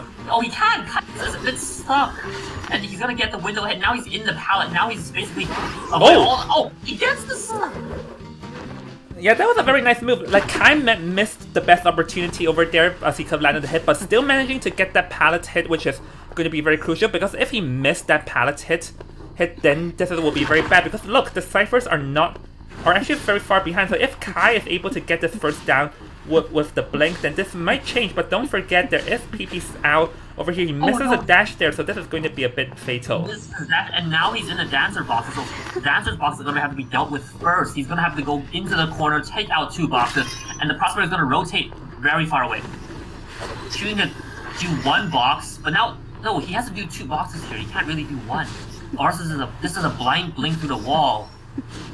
Also, something to note here, the ciphers are quite slow because one of the ciphers got disrupted because Panda was actually close to the Shack. So that cipher is going to be slightly slower. Kai actually has to go... Yeah, look at how painful this is for Opera Singer. He has to have like the vault windows in and out just to get rid of the boxes. But now he is going to get down here. Oh no, the owl. Oh, the bird! Perfectly timed. But let's see, if he can shoot the... Yep, he's going to blink through, so let's see. Can Panda make this magnet count here? But magnet does not do much, so let's see. Able to leap closer. No, he can't. Flywheel? Nope. No, he flywheeled too early. So, Yep. If you flywheel the hit here, he could make it to pallet, get his 3rd magnet out, and have another pallet who's left there just to continue for like 20 seconds more. So a bit of a missed opportunity from Panda, but you know, if you're Kai, you're happy because you've not only get rid of the boxes, you've gotten rid of Bird. After the first opportunity comes to rescue, you get rid of Watches effectively as well, which means that as long as you can kill this Prospector and there's still Cypher left, like, you know, 30-40%, it's not immediately done, you do have a 3 to 4 kill actually available because... Hold on, the first officer in a bad position. This might be... He might potentially get doubled down here, so the first officer have to be very careful here, but nope, goes for the Prospector instead. So now the Prospector... Yeah, doesn't seem like he's aiming for it. He does see Night Owl just, you know, outside his field of vision. It's possible to chase him. He's actually going for Night Owl. No, he can't dash. How does this dash? No, he can't. He missed. The moment he misses the dash, he cannot. Yeah, it's a bit unfortunate there. He sees the first officer. He identifies that he's not gonna actually be able to get into a safe hiding area, but he cannot capitalize on it doing like just a bit too far. Yeah, but now the ciphers are going to be enough though, because we can see the officer is... Night Owl's officer is already back to killing the other cipher, and the one that's 80% is probably going to be done by PP over here, so... The one saving grace is that the Prospector... No, wait, no, the Prospector has no borrowed time, so this is the one opportunity left. Yuki is already in the vicinity, so let's see, does Kaidi realize it? If Kaidi realizes there's no borrowed time, he could have gone for, like, you know, a farm here, so let's see. Yes, I'm pretty sure he knows that there's no borrowed time because Prospector showed that he had flywheel and broken windows, but Yuki's gonna make it very annoying for him. Oh, he gets the hit. Yeah, that's unfortunate. Yuki was just a bit too much to the left to block that hit. After he teleports back, you know, they didn't have enough time to just fully block the pallet the other way for, like, Panda to, you know, go through the pallet and for Dancer to block it. But right now, it's still anyone's game because this game could still go from like 4 kills to 3 escape. Let's go see how Kai plays it. Teleports the gate, sees the Seer, goes for the fast down, gets it down, can TP back. Let's see, will he though? Oh, doesn't seem like it. He does want to play for a tie here. But actually now that we're looking at it, Kaidi actually does have a chance for a free man if he could have busted the officer and then teleport, then the game would have been different. But now, with that over there, this is going to be like a tie. But I really just have to commend how calm Kaidi was towards the end. So even though things are not looking too good, he grasped the opportunity, able to get the farm and ensure that he's gonna get a tie, which is like considered a win considering how bad the early start was. Yeah, just a bit of a missed opportunity there because from Kai's perspective, right? He knows that no one is on the front gate immediately because he knows the dancer's nearby. He knows the first officer popped the cipher. He knows the seer is a bit further because he popped the cipher near Shack, which means that he actually can, be a bit more greedy here. But I respect the play. At that point, he knows that they're a strong team. They can probably get maybe even a 3 escape possibly. But he might have been a bit better off if he forced to try to go for a 3 kill there. So definitely. Make the score a bit more balanced. Definitely, but the thing is that we can see the officer already ran away from the gate very fast. So even if he chose to dash towards the front gate, the officer, he needs time to find and locate the officer. Especially the officer still had a watch, if I'm not mistaken. So regardless if he tried to chase the officer, the seer could have got out the other side. He TP'd to the seer, the survivors could force the front gate. So his best opportunity was trying to get a double down, but when he chased targeted the officer, or rather the prospector instead, he sort of lost his best opportunity to get even more. But a tie is still acceptable considering the start. Yes, that's true. Although, a bit of more greedy play, Yep. might have paid dividends in the future. But congratulations to Team ATG for, managing a tie against one of the toughest teams. And definitely for HT, a 7-2 is definitely very acceptable because, as I mentioned in the game just now, even if the second round ends in a tie, then the third round, ATG need to reverse a 7-2. But anyways, we're going to head into a quick pause as I need to set something up. So we'll see everyone after the pause. So, see you in a bit. We'll be back in 5 minutes, And guys. success. Bye. Forget about it. We've got Flux and transformation.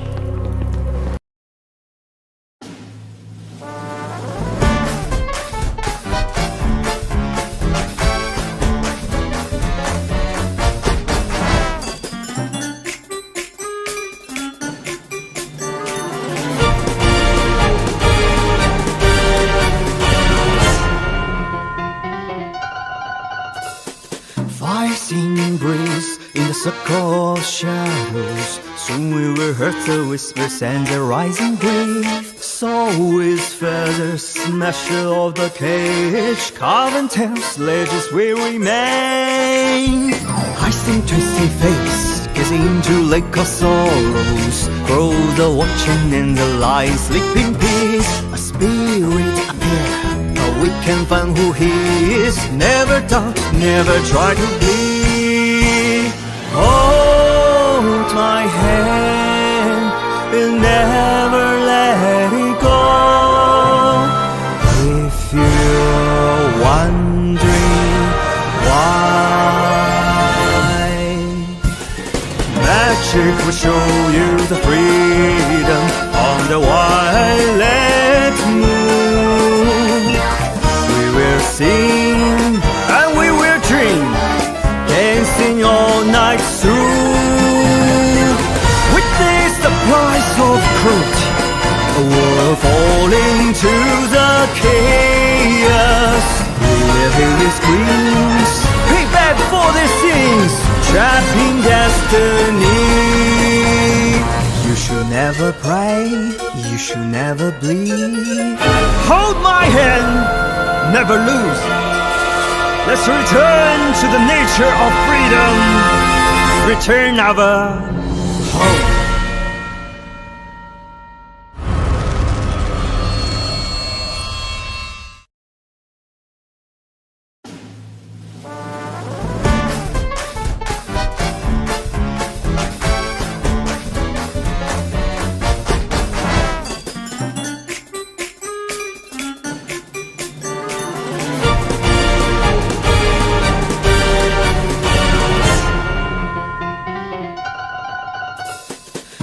Singing breeze in the circle of shadows. Soon we will hear the whispers and the rising breeze. So is feathers, smasher of the cage. Carven tails, ledges will remain. I sing twisted face, gazing into lake of sorrows. Grow the watching and the light, sleeping peace. A spirit appear. We can find who he is. Never doubt, never try to be. Hold my hand and never let it go. If you're wondering why, will show you the freedom on the violet moon. We will sing and we will dream, dancing all night through. Witness the price of cruelty, a world falling to the chaos. We live in these screams, payback for these sins, trapped in destiny. You should never pray, you should never bleed. Hold my hand, never lose. Let's return to the nature of freedom.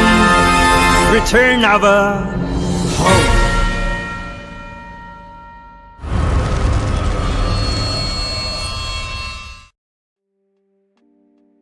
Welcome back, guys. We are about to head into the BO2 of HT versus ATG. This is not UTP. Basically UTP, but yeah. From Arms Factory, the map pick for Team HT, we can see that HT has a very good performance of 5 kills and 2 escapes, giving them a total of 7 points, while Team ATG is now on the back foot with only 2 points. So going into the map pick of Leo's memory, we're gonna have to see that ATG is gonna play more aggressively, because they're very far behind. If they do not win this game, the game is right over. They're gonna have at least give themselves a chance for BO3. So going into the first game, it's going to be UTP HT Hunter against ATG Survivor.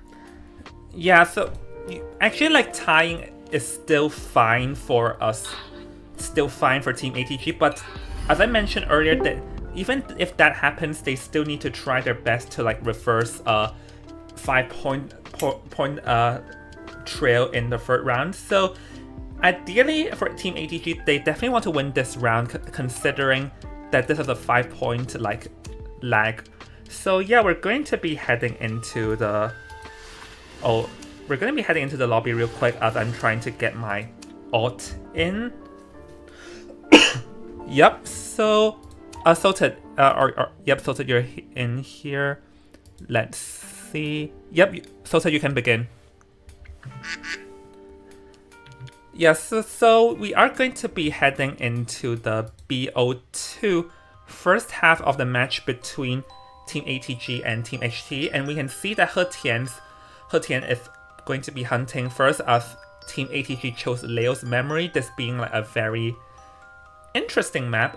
And I think the question now is that what will He Tian ban? There's still the opera singer to be careful of, so this is sort of a pick your poison situation for Team ATG right now.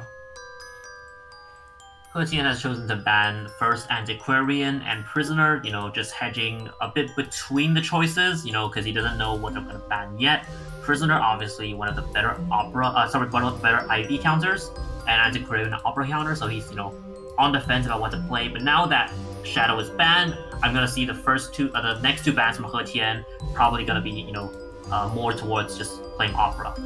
Yeah, so currently we're waiting on the pick. So we see Magician being selected as the first one, and Lawyer being the second one. So I think for Team ATG that they're probably wanting to go for a more decoding type of approach, and Magician can kite the opera for a bit. But I personally thought that we would be seeing something more like the Puppeteer being selected to counter against the Ivy, or rather the Opera Singer. Yes. So the reason you can think of playing Lawyer here is maybe that He Tian has other hunters in his repertoire, right? So Puppeteer, you're obviously only gonna pick him he's very good against Opera. He's one of the best, if not the best character against it. But Lawyer is a bit more open, a bit more flexible. You can actually have a better team play using Lawyer as well. You're a lot less susceptible to getting, I pretend to chase one person, but I go for other guy. That's a lot less viable when Lawyer is on the table. So earlier Lawyer is a better, well-rounded pick. We can see Priestess being picked as well. So the last character is going to be Mercenary First Officer, and He Tian has choices, between he can go Opera. If he feels like Opera is too difficult, he can maybe go Anne. If he feels like Anne's a bit difficult, he can maybe go Geisha. There's a lot of options here for He Tian. Well, let's see what's gonna happen though, because Wildling also being banned here, and the last one Officer, but I'm not really too certain about this Priestess pick, because Opera Singer is not afraid of the priestess at all, like, at all. So I personally reckon they probably could have considered a puppeteer, as I said earlier, or maybe a gardener just that can counter, because it's almost 99% sure that He Tian is gonna go for the Opera Singer here. But there is one thing to note though, is that the lawyer is probably gonna spawn at the 2-story, and Opera Singer is very weak at the 2-story because that entire wall shadow area at the stairs is all the same area, meaning that the Opera Singer cannot dash between each other. So the Opera Singer is actually very weak at the 2-story. Yes, that's completely true, John. But however, there is a bit of a technique I will, tell chat about. So if you watch a bit of IVL, right, you'll see that Dong Xuan, Dong X, is actually quite proficient at going up 2nd floor. There's a technique of just, going between the stairs, like both side stairs, like going left, right, and then vault window. There's also, if you're able to unlock your first person ability, the put out a path, you can go like very fast between the side and the railing for either side, and you can just go up very fast. So, a bit of a technique there. Yeah. But in general, Opera struggles in places where like it's a very long and safe window, or like a very long and safe palette, where she can go, oh, I go left, I go right, I force you to vault the palette, and then I TP back, right? So a bit of a 100-sided map, but He Tian's still going with Opera. Let's see how it works out. Yep. Yeah, but for that to work, first of all, you need to sort of have like the first presence, because if you do not have the first presence, then whatever you're saying there does not work.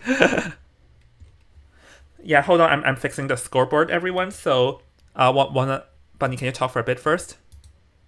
Alright, going into area selection, let's talk about Persona. Everyone has chosen to bring broken windows, which is understandable, because, you don't want to really play flag with Opera. And it's baited out too easily, it just doesn't do enough. First officer, magician, priestess, very standard here. We're not seeing priestess bring, a secondary tie turner, which is 6, because, her life is just in too much danger for her to bring 6.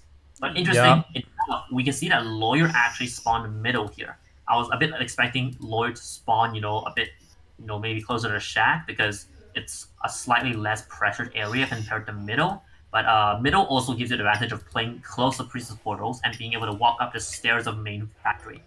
So going into the game, we're probably going to expect to see He Tian going either towards middle, through shack, trying to force the lawyer away from the shack, or go for priestess, which is going to only have 1.5 portal in the early game. So it's going to be interesting to see which decision He Tian picks. Personally, I could see him go for either. But, alright, I'm ready, yeah. Let's see though. So, yeah, I actually missed everything because I was fixing the screen, but let's see. He Tian gonna dash around, probably not gonna go for a 2-story, and able to bust the first officer. The first officer very early. No, the first officer sort of ran into the 100 face over there as He Tian wants to get a hit on the first officer, but not being able to. Officer Kirin doing a great job in evading the hits.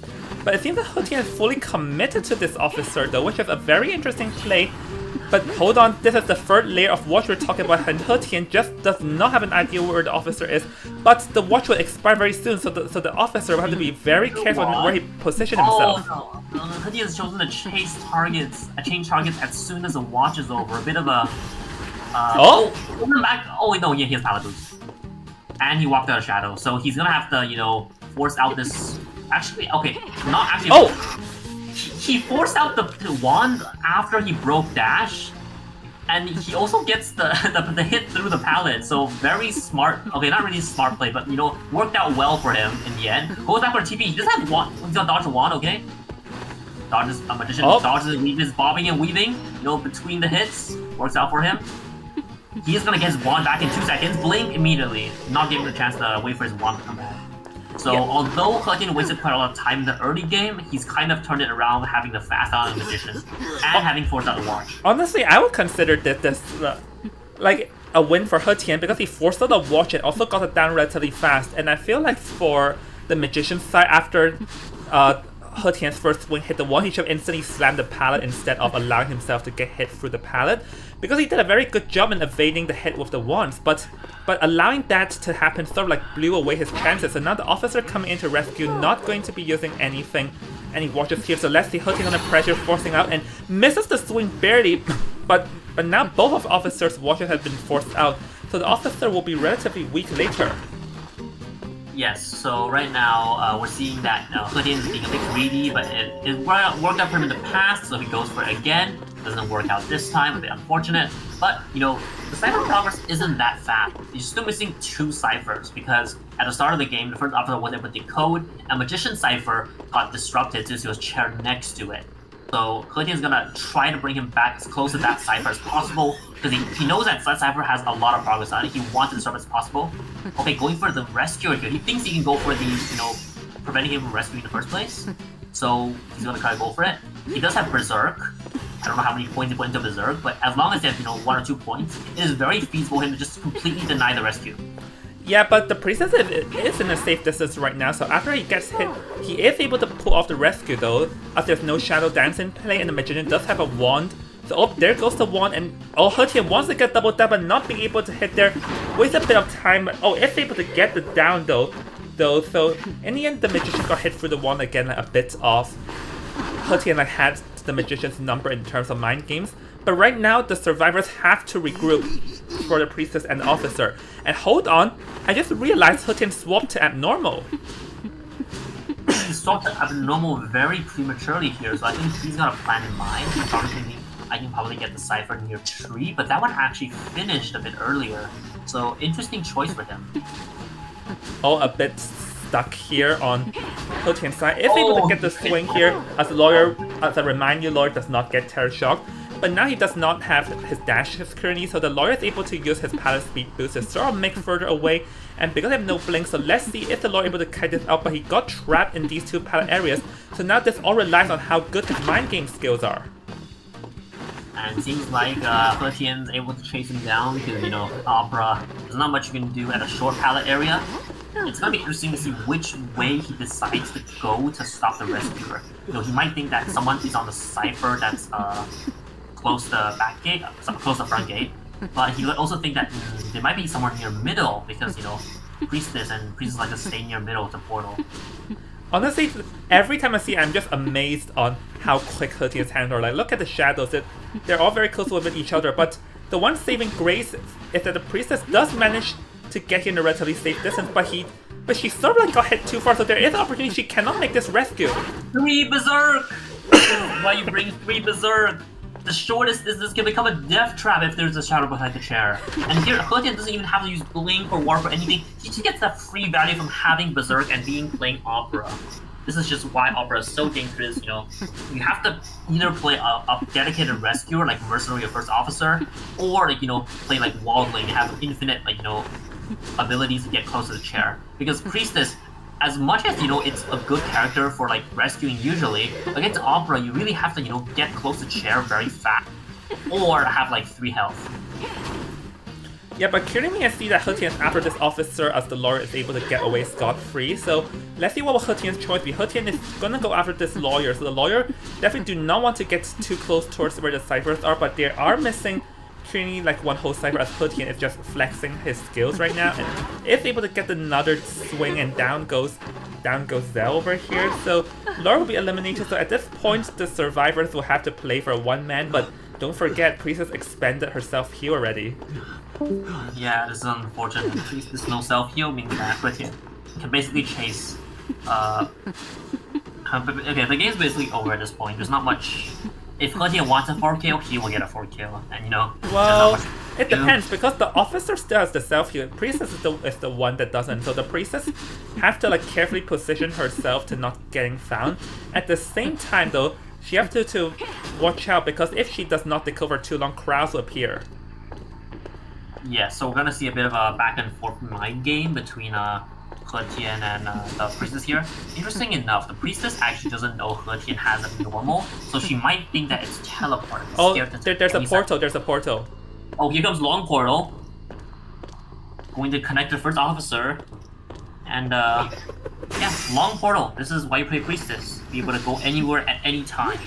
So yeah, the survivors does still have a fighting chance because the priestess have long portals, and they can still sort of like try and play for a one-man escape. You know, the normal type of bleed-out strategy we've been seeing as using decoding, but Priestess cannot get found here, because if Priestess goes down, this would be a whole different story. Priestess cannot be the one decoding at the cipher. Yeah, it has to be first officer giving pressure to ciphers. You know, he can open a chest, maybe find like a needle, or like find a ball, something to protect himself with. It can't be the Priestess. The more Priestess goes down, the game is just over. So now, first officer has to decode as fast as possible, and then the Priestess has to, you know, see how long she can last. If she lasts for 30 seconds, maybe there's a chance, but... Oh no! Slow boat speed. Yeah, well, that was interesting, the portal and then the instant vault back, but now the Priestess, because it already expanded self-heal, so this is just a slow game as long as the officer gets found, officer decoding the cipher, which is far from enough right now, so yeah. Well, yeah, we can see that the officer, yeah, the moment officer gets found, then it's practically game over, because unless officer can kite for the Priestess to bleed out. Oh, Bunny? Yeah. Yeah, anyways, yeah, the officer's gonna get hit, and this does seem that it might be likely a 4-man elimination at this point. Oh, yep, there goes the hit, there goes the 4-man, and that's why He Tian is such very strong. If you gave this, like, the game where, you know, you only have 2 survivors left against He Tian to, like, any IBL Chinese team, you know, think WBG, think GR, think GG, I don't think they can, you know... No, they cannot.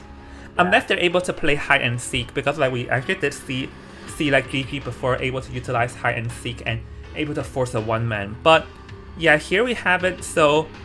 He Tian able to get another 4-man, 16 strike, 6 pallets, and the survivors definitely did try, and they did have an opportunity, to be fair, but the Priestess failing that rescue really sealed their fate. Team ATG has now have their back against the walls with their next match having to have literally 5. You have to get 5 points here, or the game is just over. And it seems to be a tall order with, you know, how much that the survivors still have available to them. They still have Embalmer, they still have Wild Lake, they have all these characters that go for 1 escape, 2 escapes, a draw, you know. It's gonna be hard.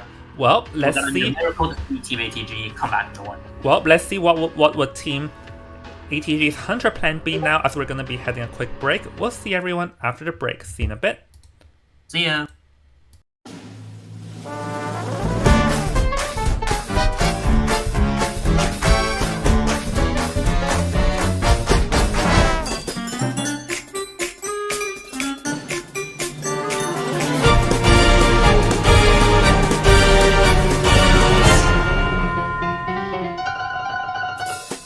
Rising breeze in the circle of shadows. Soon we will hear the whispers and the rising breeze. So with feathers, smasher of the cage, carven tails, sledges will remain. I see twisted face, gazing into lake of sorrows. Grow the watching and the light, sleeping peace. A spirit appear.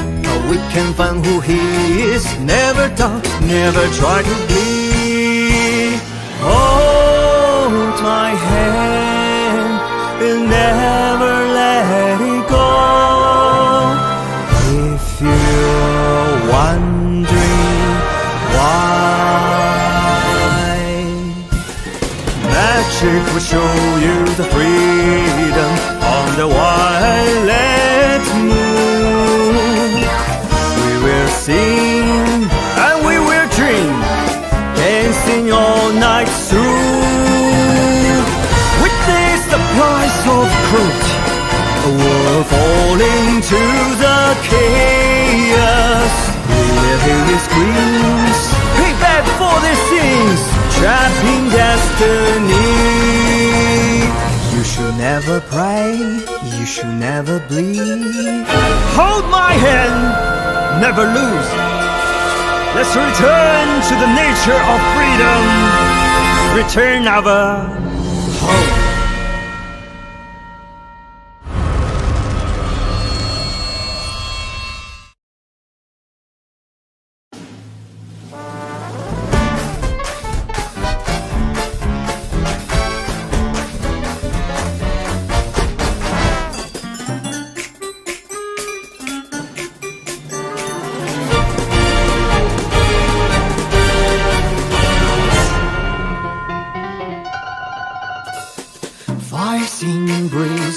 circle of shadows. Soon we will hear the whispers and the rising breeze. So with feathers, smasher of the cage, carven tails, ledges will remain. I sing twisty face, gazing into lake of sorrows. Grow the watching in the light, sleeping peace. A spirit appear, but we can find who he is. Never doubt, never try to bleed. Hold my hand and never let it go. If you're wondering why, magic will show you the freedom on the violet moon. We will sing and we will dream, dancing all night through. Witness the price of cruelty, a world falling to the chaos. We live in these screams, pay back for these things, trapped in destiny. You should never pray, you should never bleed. Hold my hand, never lose. Let's return to the nature of freedom. Return our home.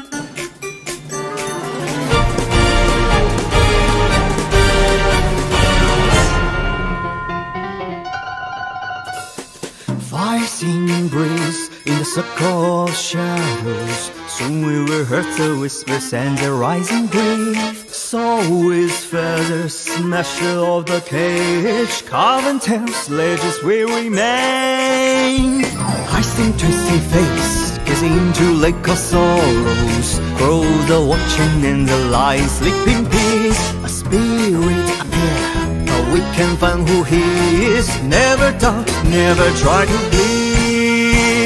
Hold my hand and never let it go.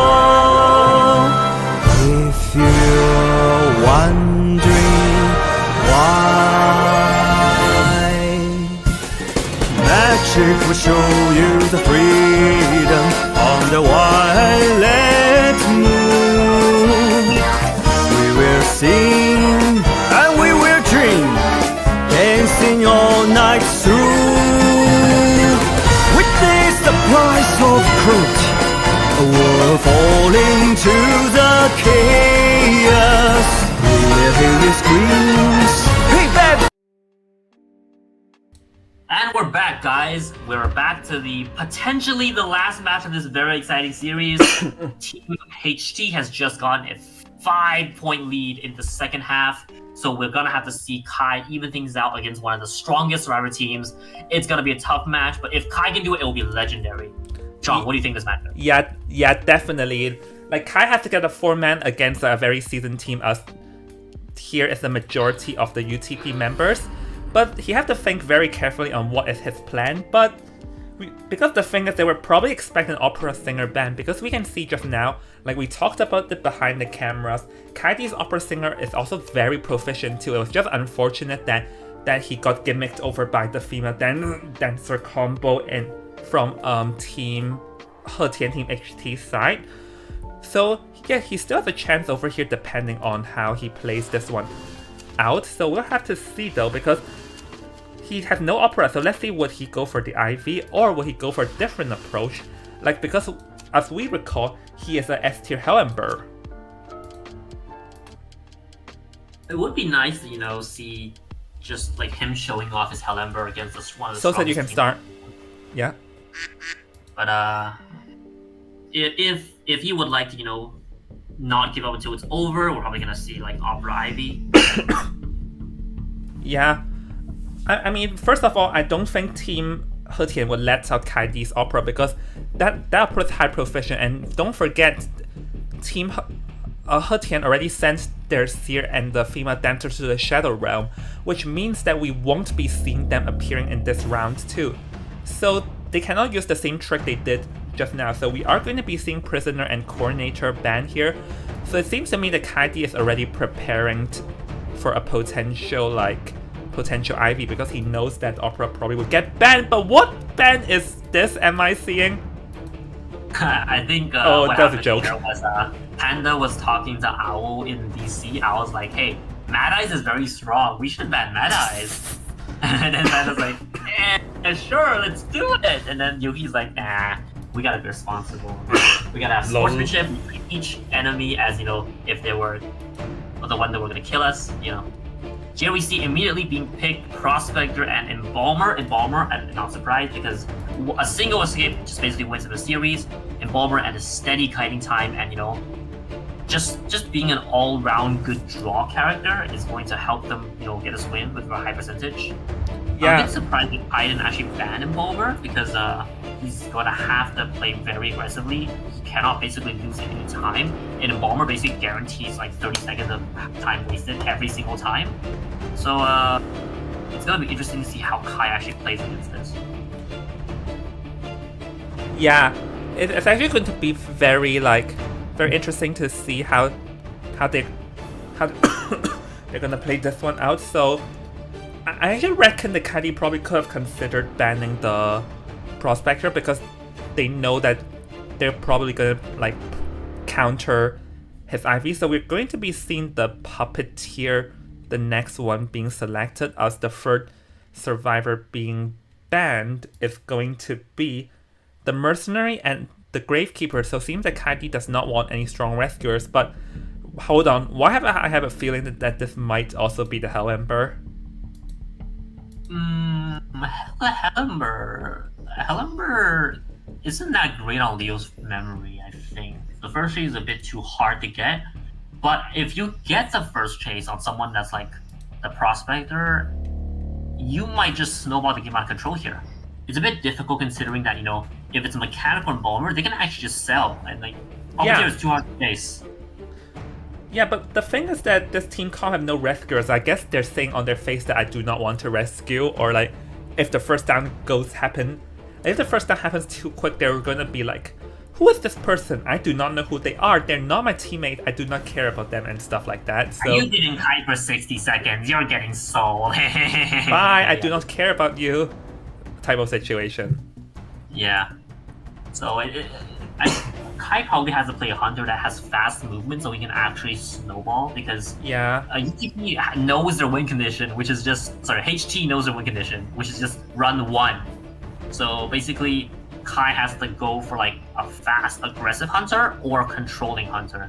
He cannot play anything that's very defensive. He cannot play Bonbon, he can play Sculptor, he cannot play anything that's needs to defend. No Bonbon, because Bonbon is not good for 4-man, because you can just easily sell it out and then play for time. So Ivy is possible. Hell Ember is actually a camping hunter, but if Kaidi is very confident in his Hell Ember, he can consider that. Let's see. No Disciple. No, Disciple cannot be played because there's a Prospector, but would you look at that? We're seeing something entirely different too. Hermit here taking advantage of the fact that Puppeteer is on the enemy team and cannot be easily healed. But however, they do a mechanic here, so we're gonna either see Hermit try to look for mechanic very early to not have her doll be the fifth person take. Okay, because if Hermit does go after any non-mechanic person, the mechanic will just basically be a very big body bag, and this big tank that just takes a million hits for anyone to die. Not only that, but Embalmer can also refresh but if the mechanic gets found first, then this might be a different story, because then the Hermit can just put a charge on the bot and then sort of use it as a punching bag to spread damage to all across. So if not played ready, the mechanic bots can be all of a sudden helping the hunter. It doesn't happen too much in high rank games because everyone is so aware and they're calming that my doll is out, or I'm not going to use it because he's chasing me. I'm just going to use it normally or hide it. it does happen sometimes though, where like the doll just becomes a detriment because it's taking everyone is taking damage because of the doll. But yeah, mechanic is gonna be somewhat of like a yin and yang counter to Hermit. Yeah, it's either. It wouldn't surprise me if Kai even like brings warp and the 50 seconds. If you don't hit anybody, you get like you can see everyone on the map. Like that wouldn't surprise me if he brought that. Yeah, probably. So we'll have to see how this one plays out, because if the mechanic does not play this right, I can see it potentially backfire massively. So the key is how is yes, it's Yuki. How is Yuki going to utilize using the mechanic bots? Because if she does not hide it well, then that bot can literally be the punching bag to sending her teammates to the death. So this has to be played very carefully. Anyways, we're gonna be jumping into the game right now, as Hermit is going to be spawning right next to the shack, and it's gonna aim. Let's see, gonna connect or no, because we did see another game with Carl. Is able to connect and gonna go straight for a mechanic. Yuki dropped the bot, so let's see. If Kaidi sees the bot, Kaidi can literally just go for the bot and utilize a punching bag, because if you do not take like a full damage, the mechanic's bot will not disappear. This is something that we should look out of. Gets the energy on after like a few rounds of back and forth. I'm pretty sure Yuki would like that result here, because it's already wasting a lot of time for the Hermit here. But the bot actually has to, you have to protect the bot, like, because everyone is basically on a string at the end of a road bridge. Robot, like this robot will actually determine how the game goes from now on. Yeah, because the thing is that there's also pros into getting rid of this bot fast, because if you can get rid of the bot fast, then once the mechanic does not have the bot, you also have the decoding debuff. So let's see. Oh, go for the swing here, but Yuki, a very nice dodge, double back there, able to dodge the charge there, able to stay alive and make sure the Cypher's in enough progress. So let's see, this next Electro Ball will be very crucial on Kai's side.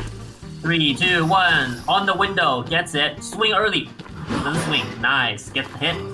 One more hit till the doll is down. If everyone tanks for it, it's another hit, but if it's not everyone tanking for it, it's only one hit. Going for the blue, going for the red. No, definitely go for the red, and at least force them to either take damage or swap. So yeah, there is another perspective where you want to kill the doll, then immediately warp away, like the second target. But here we see he's just going for the doll, gets the third hit. Puppeteer is crying right now because he isn't gonna do much later. But the Cyphers are going very quickly, because mechanic being disrupted has allowed basically everyone else to work on Cyphers freely, and they've all chosen one as Link, as in because the mechanic's doll kited into the corner. The rest of the map is basically free for the Cyphers to do whatever they want. Yeah, this is actually 3.5 Cypher Kai situation, so things are looking good for Kaidi, because his decision to chase down the mechanic, or rather chase down the mechanic's bot, did give room for the survivors to decode, and right now 3 survivors are injured, so this means that the mechanic is left to decode to bang the Cypher with her head, because her main body cannot decode properly right now. Very nice play from Kai here, connecting the Cypher from the back of back gate, the right side of back gate, to make sure that the mechanic's doll can't touch the Cypher, because now the mechanic's doll, it's on a sliver of health, it can't touch it, or else if he gets hit and it's on the same color as the doll, basically you're taking away an entire person's worth of thing. But overswings though. Yeah, but here he overswings. Oh, never mind. Goes back for a surprise attack onto the bot here. The bot is finally gonna go down, ends the nightmare, and now mechanic have a decoding debuff. But don't forget, ladies and gentlemen, the survivors only need a one-man. You can hear him through the wall because of the energy attack to him. Gets the blue stun. He's probably gonna, try to get one more hit and save up his warp so he can go for the coffin immediately. So he's trying to split it out as much as possible. Puppeteer, Night Owl, not gonna let him do that. Yeah, but currently because the survivors have been healing up, so they have not touched any Cypher, meaning that Kaidi don't really have a very good opportunity to go for multiple field control. And flywheel misses the swing. Nah, still gonna go down here. Gets a hit. Damages the mechanic doing the process. He's probably gonna, cheer. Prospector is coming. He's going towards the Prospector. Drop. gets baited out by Panda's polarity switch. First switch I gets think him. he's just here to try to drag for more time. I'm gonna go too close. Yeah, no, I think it doesn't have to like get off the bloom as long as he's able to drag for more time. Guess hit on the prospector here though, but the ciphers are looking like a lot right now. So Kaiji's chances are very limited. Now he goes for Night Owl. He has to play control. He has to like try to whittle down everyone's health. And Owl using that puppet very early here. A bit premature, but also a safe play. Use the second one, going to cancel the hit. I'm expecting Kaiji to actually go back for getting a last hit towards the Shack Cipher because he knows it's a lot. He doesn't want it to finish. The more Shack Cipher finishes, the game's basically over. Yeah, I mean, as long as the 80% cipher done, it's gonna be over at this point. So let's see. Puppeteer is gonna get chaired, but the survivors are actually in no rush because we can see that they're just hanging around outside, chilly decoding, safely going to be like, oh no, we're not gonna go down here. And because like we can see that the last cipher has already been touched by Yuki's mechanics, so right now at this point Kaiji's options are very limited because the ciphers will be primed soon. Yeah, not only that, but his warp is actually very far from being available. So the moment like he commits a singular chase, he's gonna be forced to like do that for the rest of the game. He can't go back anymore. He's trying to go back, but I don't think he's gonna make it. Yeah, no, the survivors would just pop straight away because there are two survivors without borrowed time here. It's mechanic, he might make it. Oh, no, he can because the mechanic... Yeah, the mechanic's decoding debuff. She had to bang the cipher with her head, which is very slow. So right now it's gonna go... But we can see that another survivor is already in, or rather the survivors are decoding and like, abusing the fact that right away. The ciphers were connected. Yeah. So now at this point, Kaiji can really only just get this mechanic out. Plus, they know that he has warp, and they've seen his insolence. Now they see the tension. They know you don't have trump card, you don't have teleport. As long as we stay on the left side of the map, the far side near the front gate, you cannot do anything to back gate. You cannot do a single thing to us in the back gate. Oh, actually, I realized that he has to go for back gate. He uses this, but it's too far. Warp doesn't go that far. No, but luckily, no, he can because he already connected like the gate. The two gates with each other, so he could have made it there in time. But still, even if he does that, that means that the mechanic can now pop the back gate. And now we can see that Night Owl is gonna go back for the front gate as well as he's getting a lot of hits on the survivors, but it's just not enough. Letting progress bleed too much. Like he has to go for both gates. He can't like the moment it gets like 60-70%, the both gates are basically open. Like they force themselves towards the gate and it will open basically. So like he has to like slowly control both gates. But on a map it's like that as big as Leo's, where he doesn't have teleport, it's basically impossible. Oh, when you look at that, when you look at the mechanic actually managed to pop both gates simultaneously over there. Because like the gates are connected, but we can see that right now actually Kai is gonna go towards the front gate. He thought that the prospector and the embomber were there, but they actually ducked behind the factory. So this means that with the mechanic out, the embomber and the prospector should also be able to like get towards the other side of the gate. So this is going to be a free-man escape. Congratulations to Team UTP / Team HT for taking down their first please call it HT because yeah, please call it HT. Okay. Team HT for their first victory in the playoff section of the tournament. They're both games He Tian with 2 4Ks. Simultaneously, not only can he play Opera, he can also play Ivy, he can play it all. So I'm expecting that, the MVP of this game, John, what do you say? Yeah, but sadly there's no MVPs here because I cannot make the screen in such a short amount of time. But okay. Yeah, and anyways, yeah, congratulations to HT, a very beautiful performance from both the survivors and the hunter. And for He Tian, or rather for Kaiji, he definitely gave it his all in the last game. But unfortunately, just the slowdown and the mechanic able to last that long was just too far to come back from.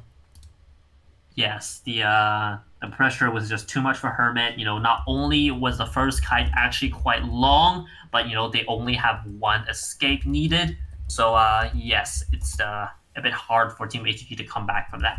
But yes, congratulations to Team HD, and thanks to both teams for giving us one of the most exciting matches of this tournament.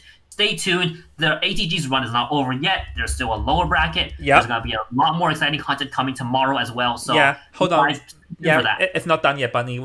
First of all, let's go to interview VC. As the tradition of this tournament is that the winners will have to send one player to die in interview VC. Yeah, let's go to interview VC and see who's going to get slaughtered today. All right.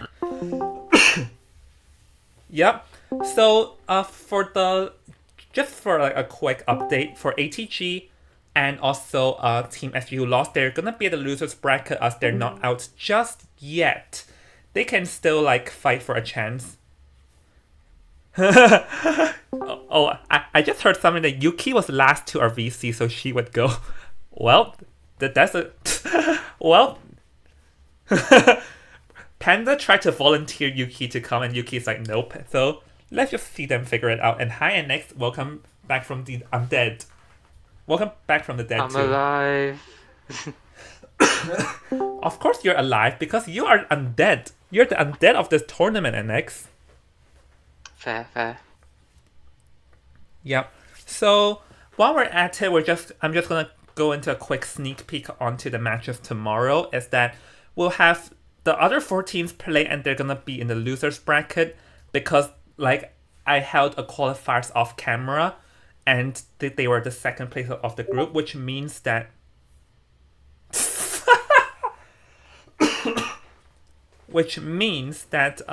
they only have 1 life and they cannot afford losing at all. Oh, I just received news that He Tian attempted to volunteer Bunny. So Bunny, I guess you're the representative of He Tian here. What? Nah, I'm just kidding. I almost murdered my own staff. Wow. Hello guys, my name is He Tian. I play clown, but my clown is not as good as Bunny, sir. He's the best clown. He is Lol. S1. Nah, jokes aside, if they don't want, then it's fine. Yeah, I'm gonna give them. Okay, here he is. Perfect timing. Hello, Brandon, also known as Panda. What would you like to say most about today's victory, you know? Yes. We are very proud of our hunter He Tian. Yes. Alright, so from a scale of 1 to 10, you know, how much did you say that, you know, like how nervous were you during today's matches, you know? Because I know that ATG is one of the strongest ones in this tournament, you know, you guys have done a lot of prep, but not only that, but you know, you've done a lot of research as well. The more closer you are to your enemy, the more clearly you see them. So, you know, tell us how you're feeling today. Yeah, we were super nervous, you know. We were very afraid of Kai D, however. No, right? Yeah, we were shivering, man. Exactly. Okay, so He Tian is a hunter that is not only for his ivory, but also his clown and his opera. Out of those 3, we didn't see clown today. So why do you think that is? Because we're only playing 2 BOs.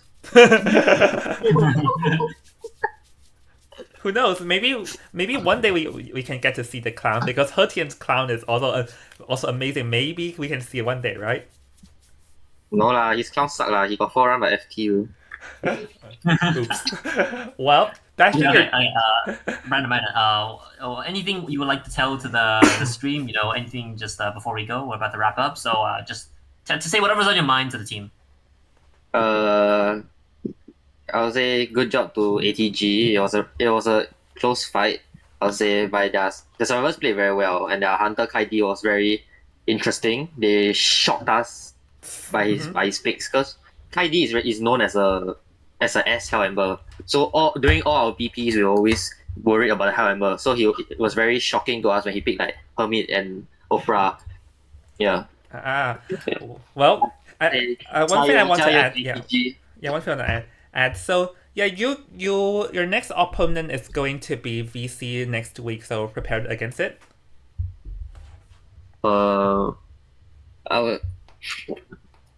Facing VC, I would say we'll be doing more research on their hunter because their hunters also play a very interesting character pool.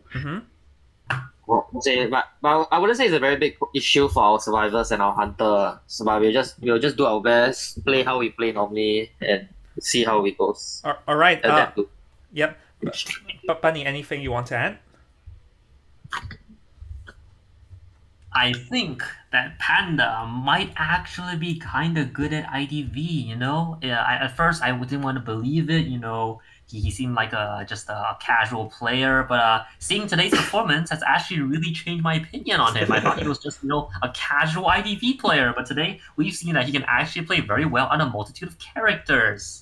So thanks for enlightening me today, and thanks for getting to know you. I didn't know who you were before this. Now I know. Thank you.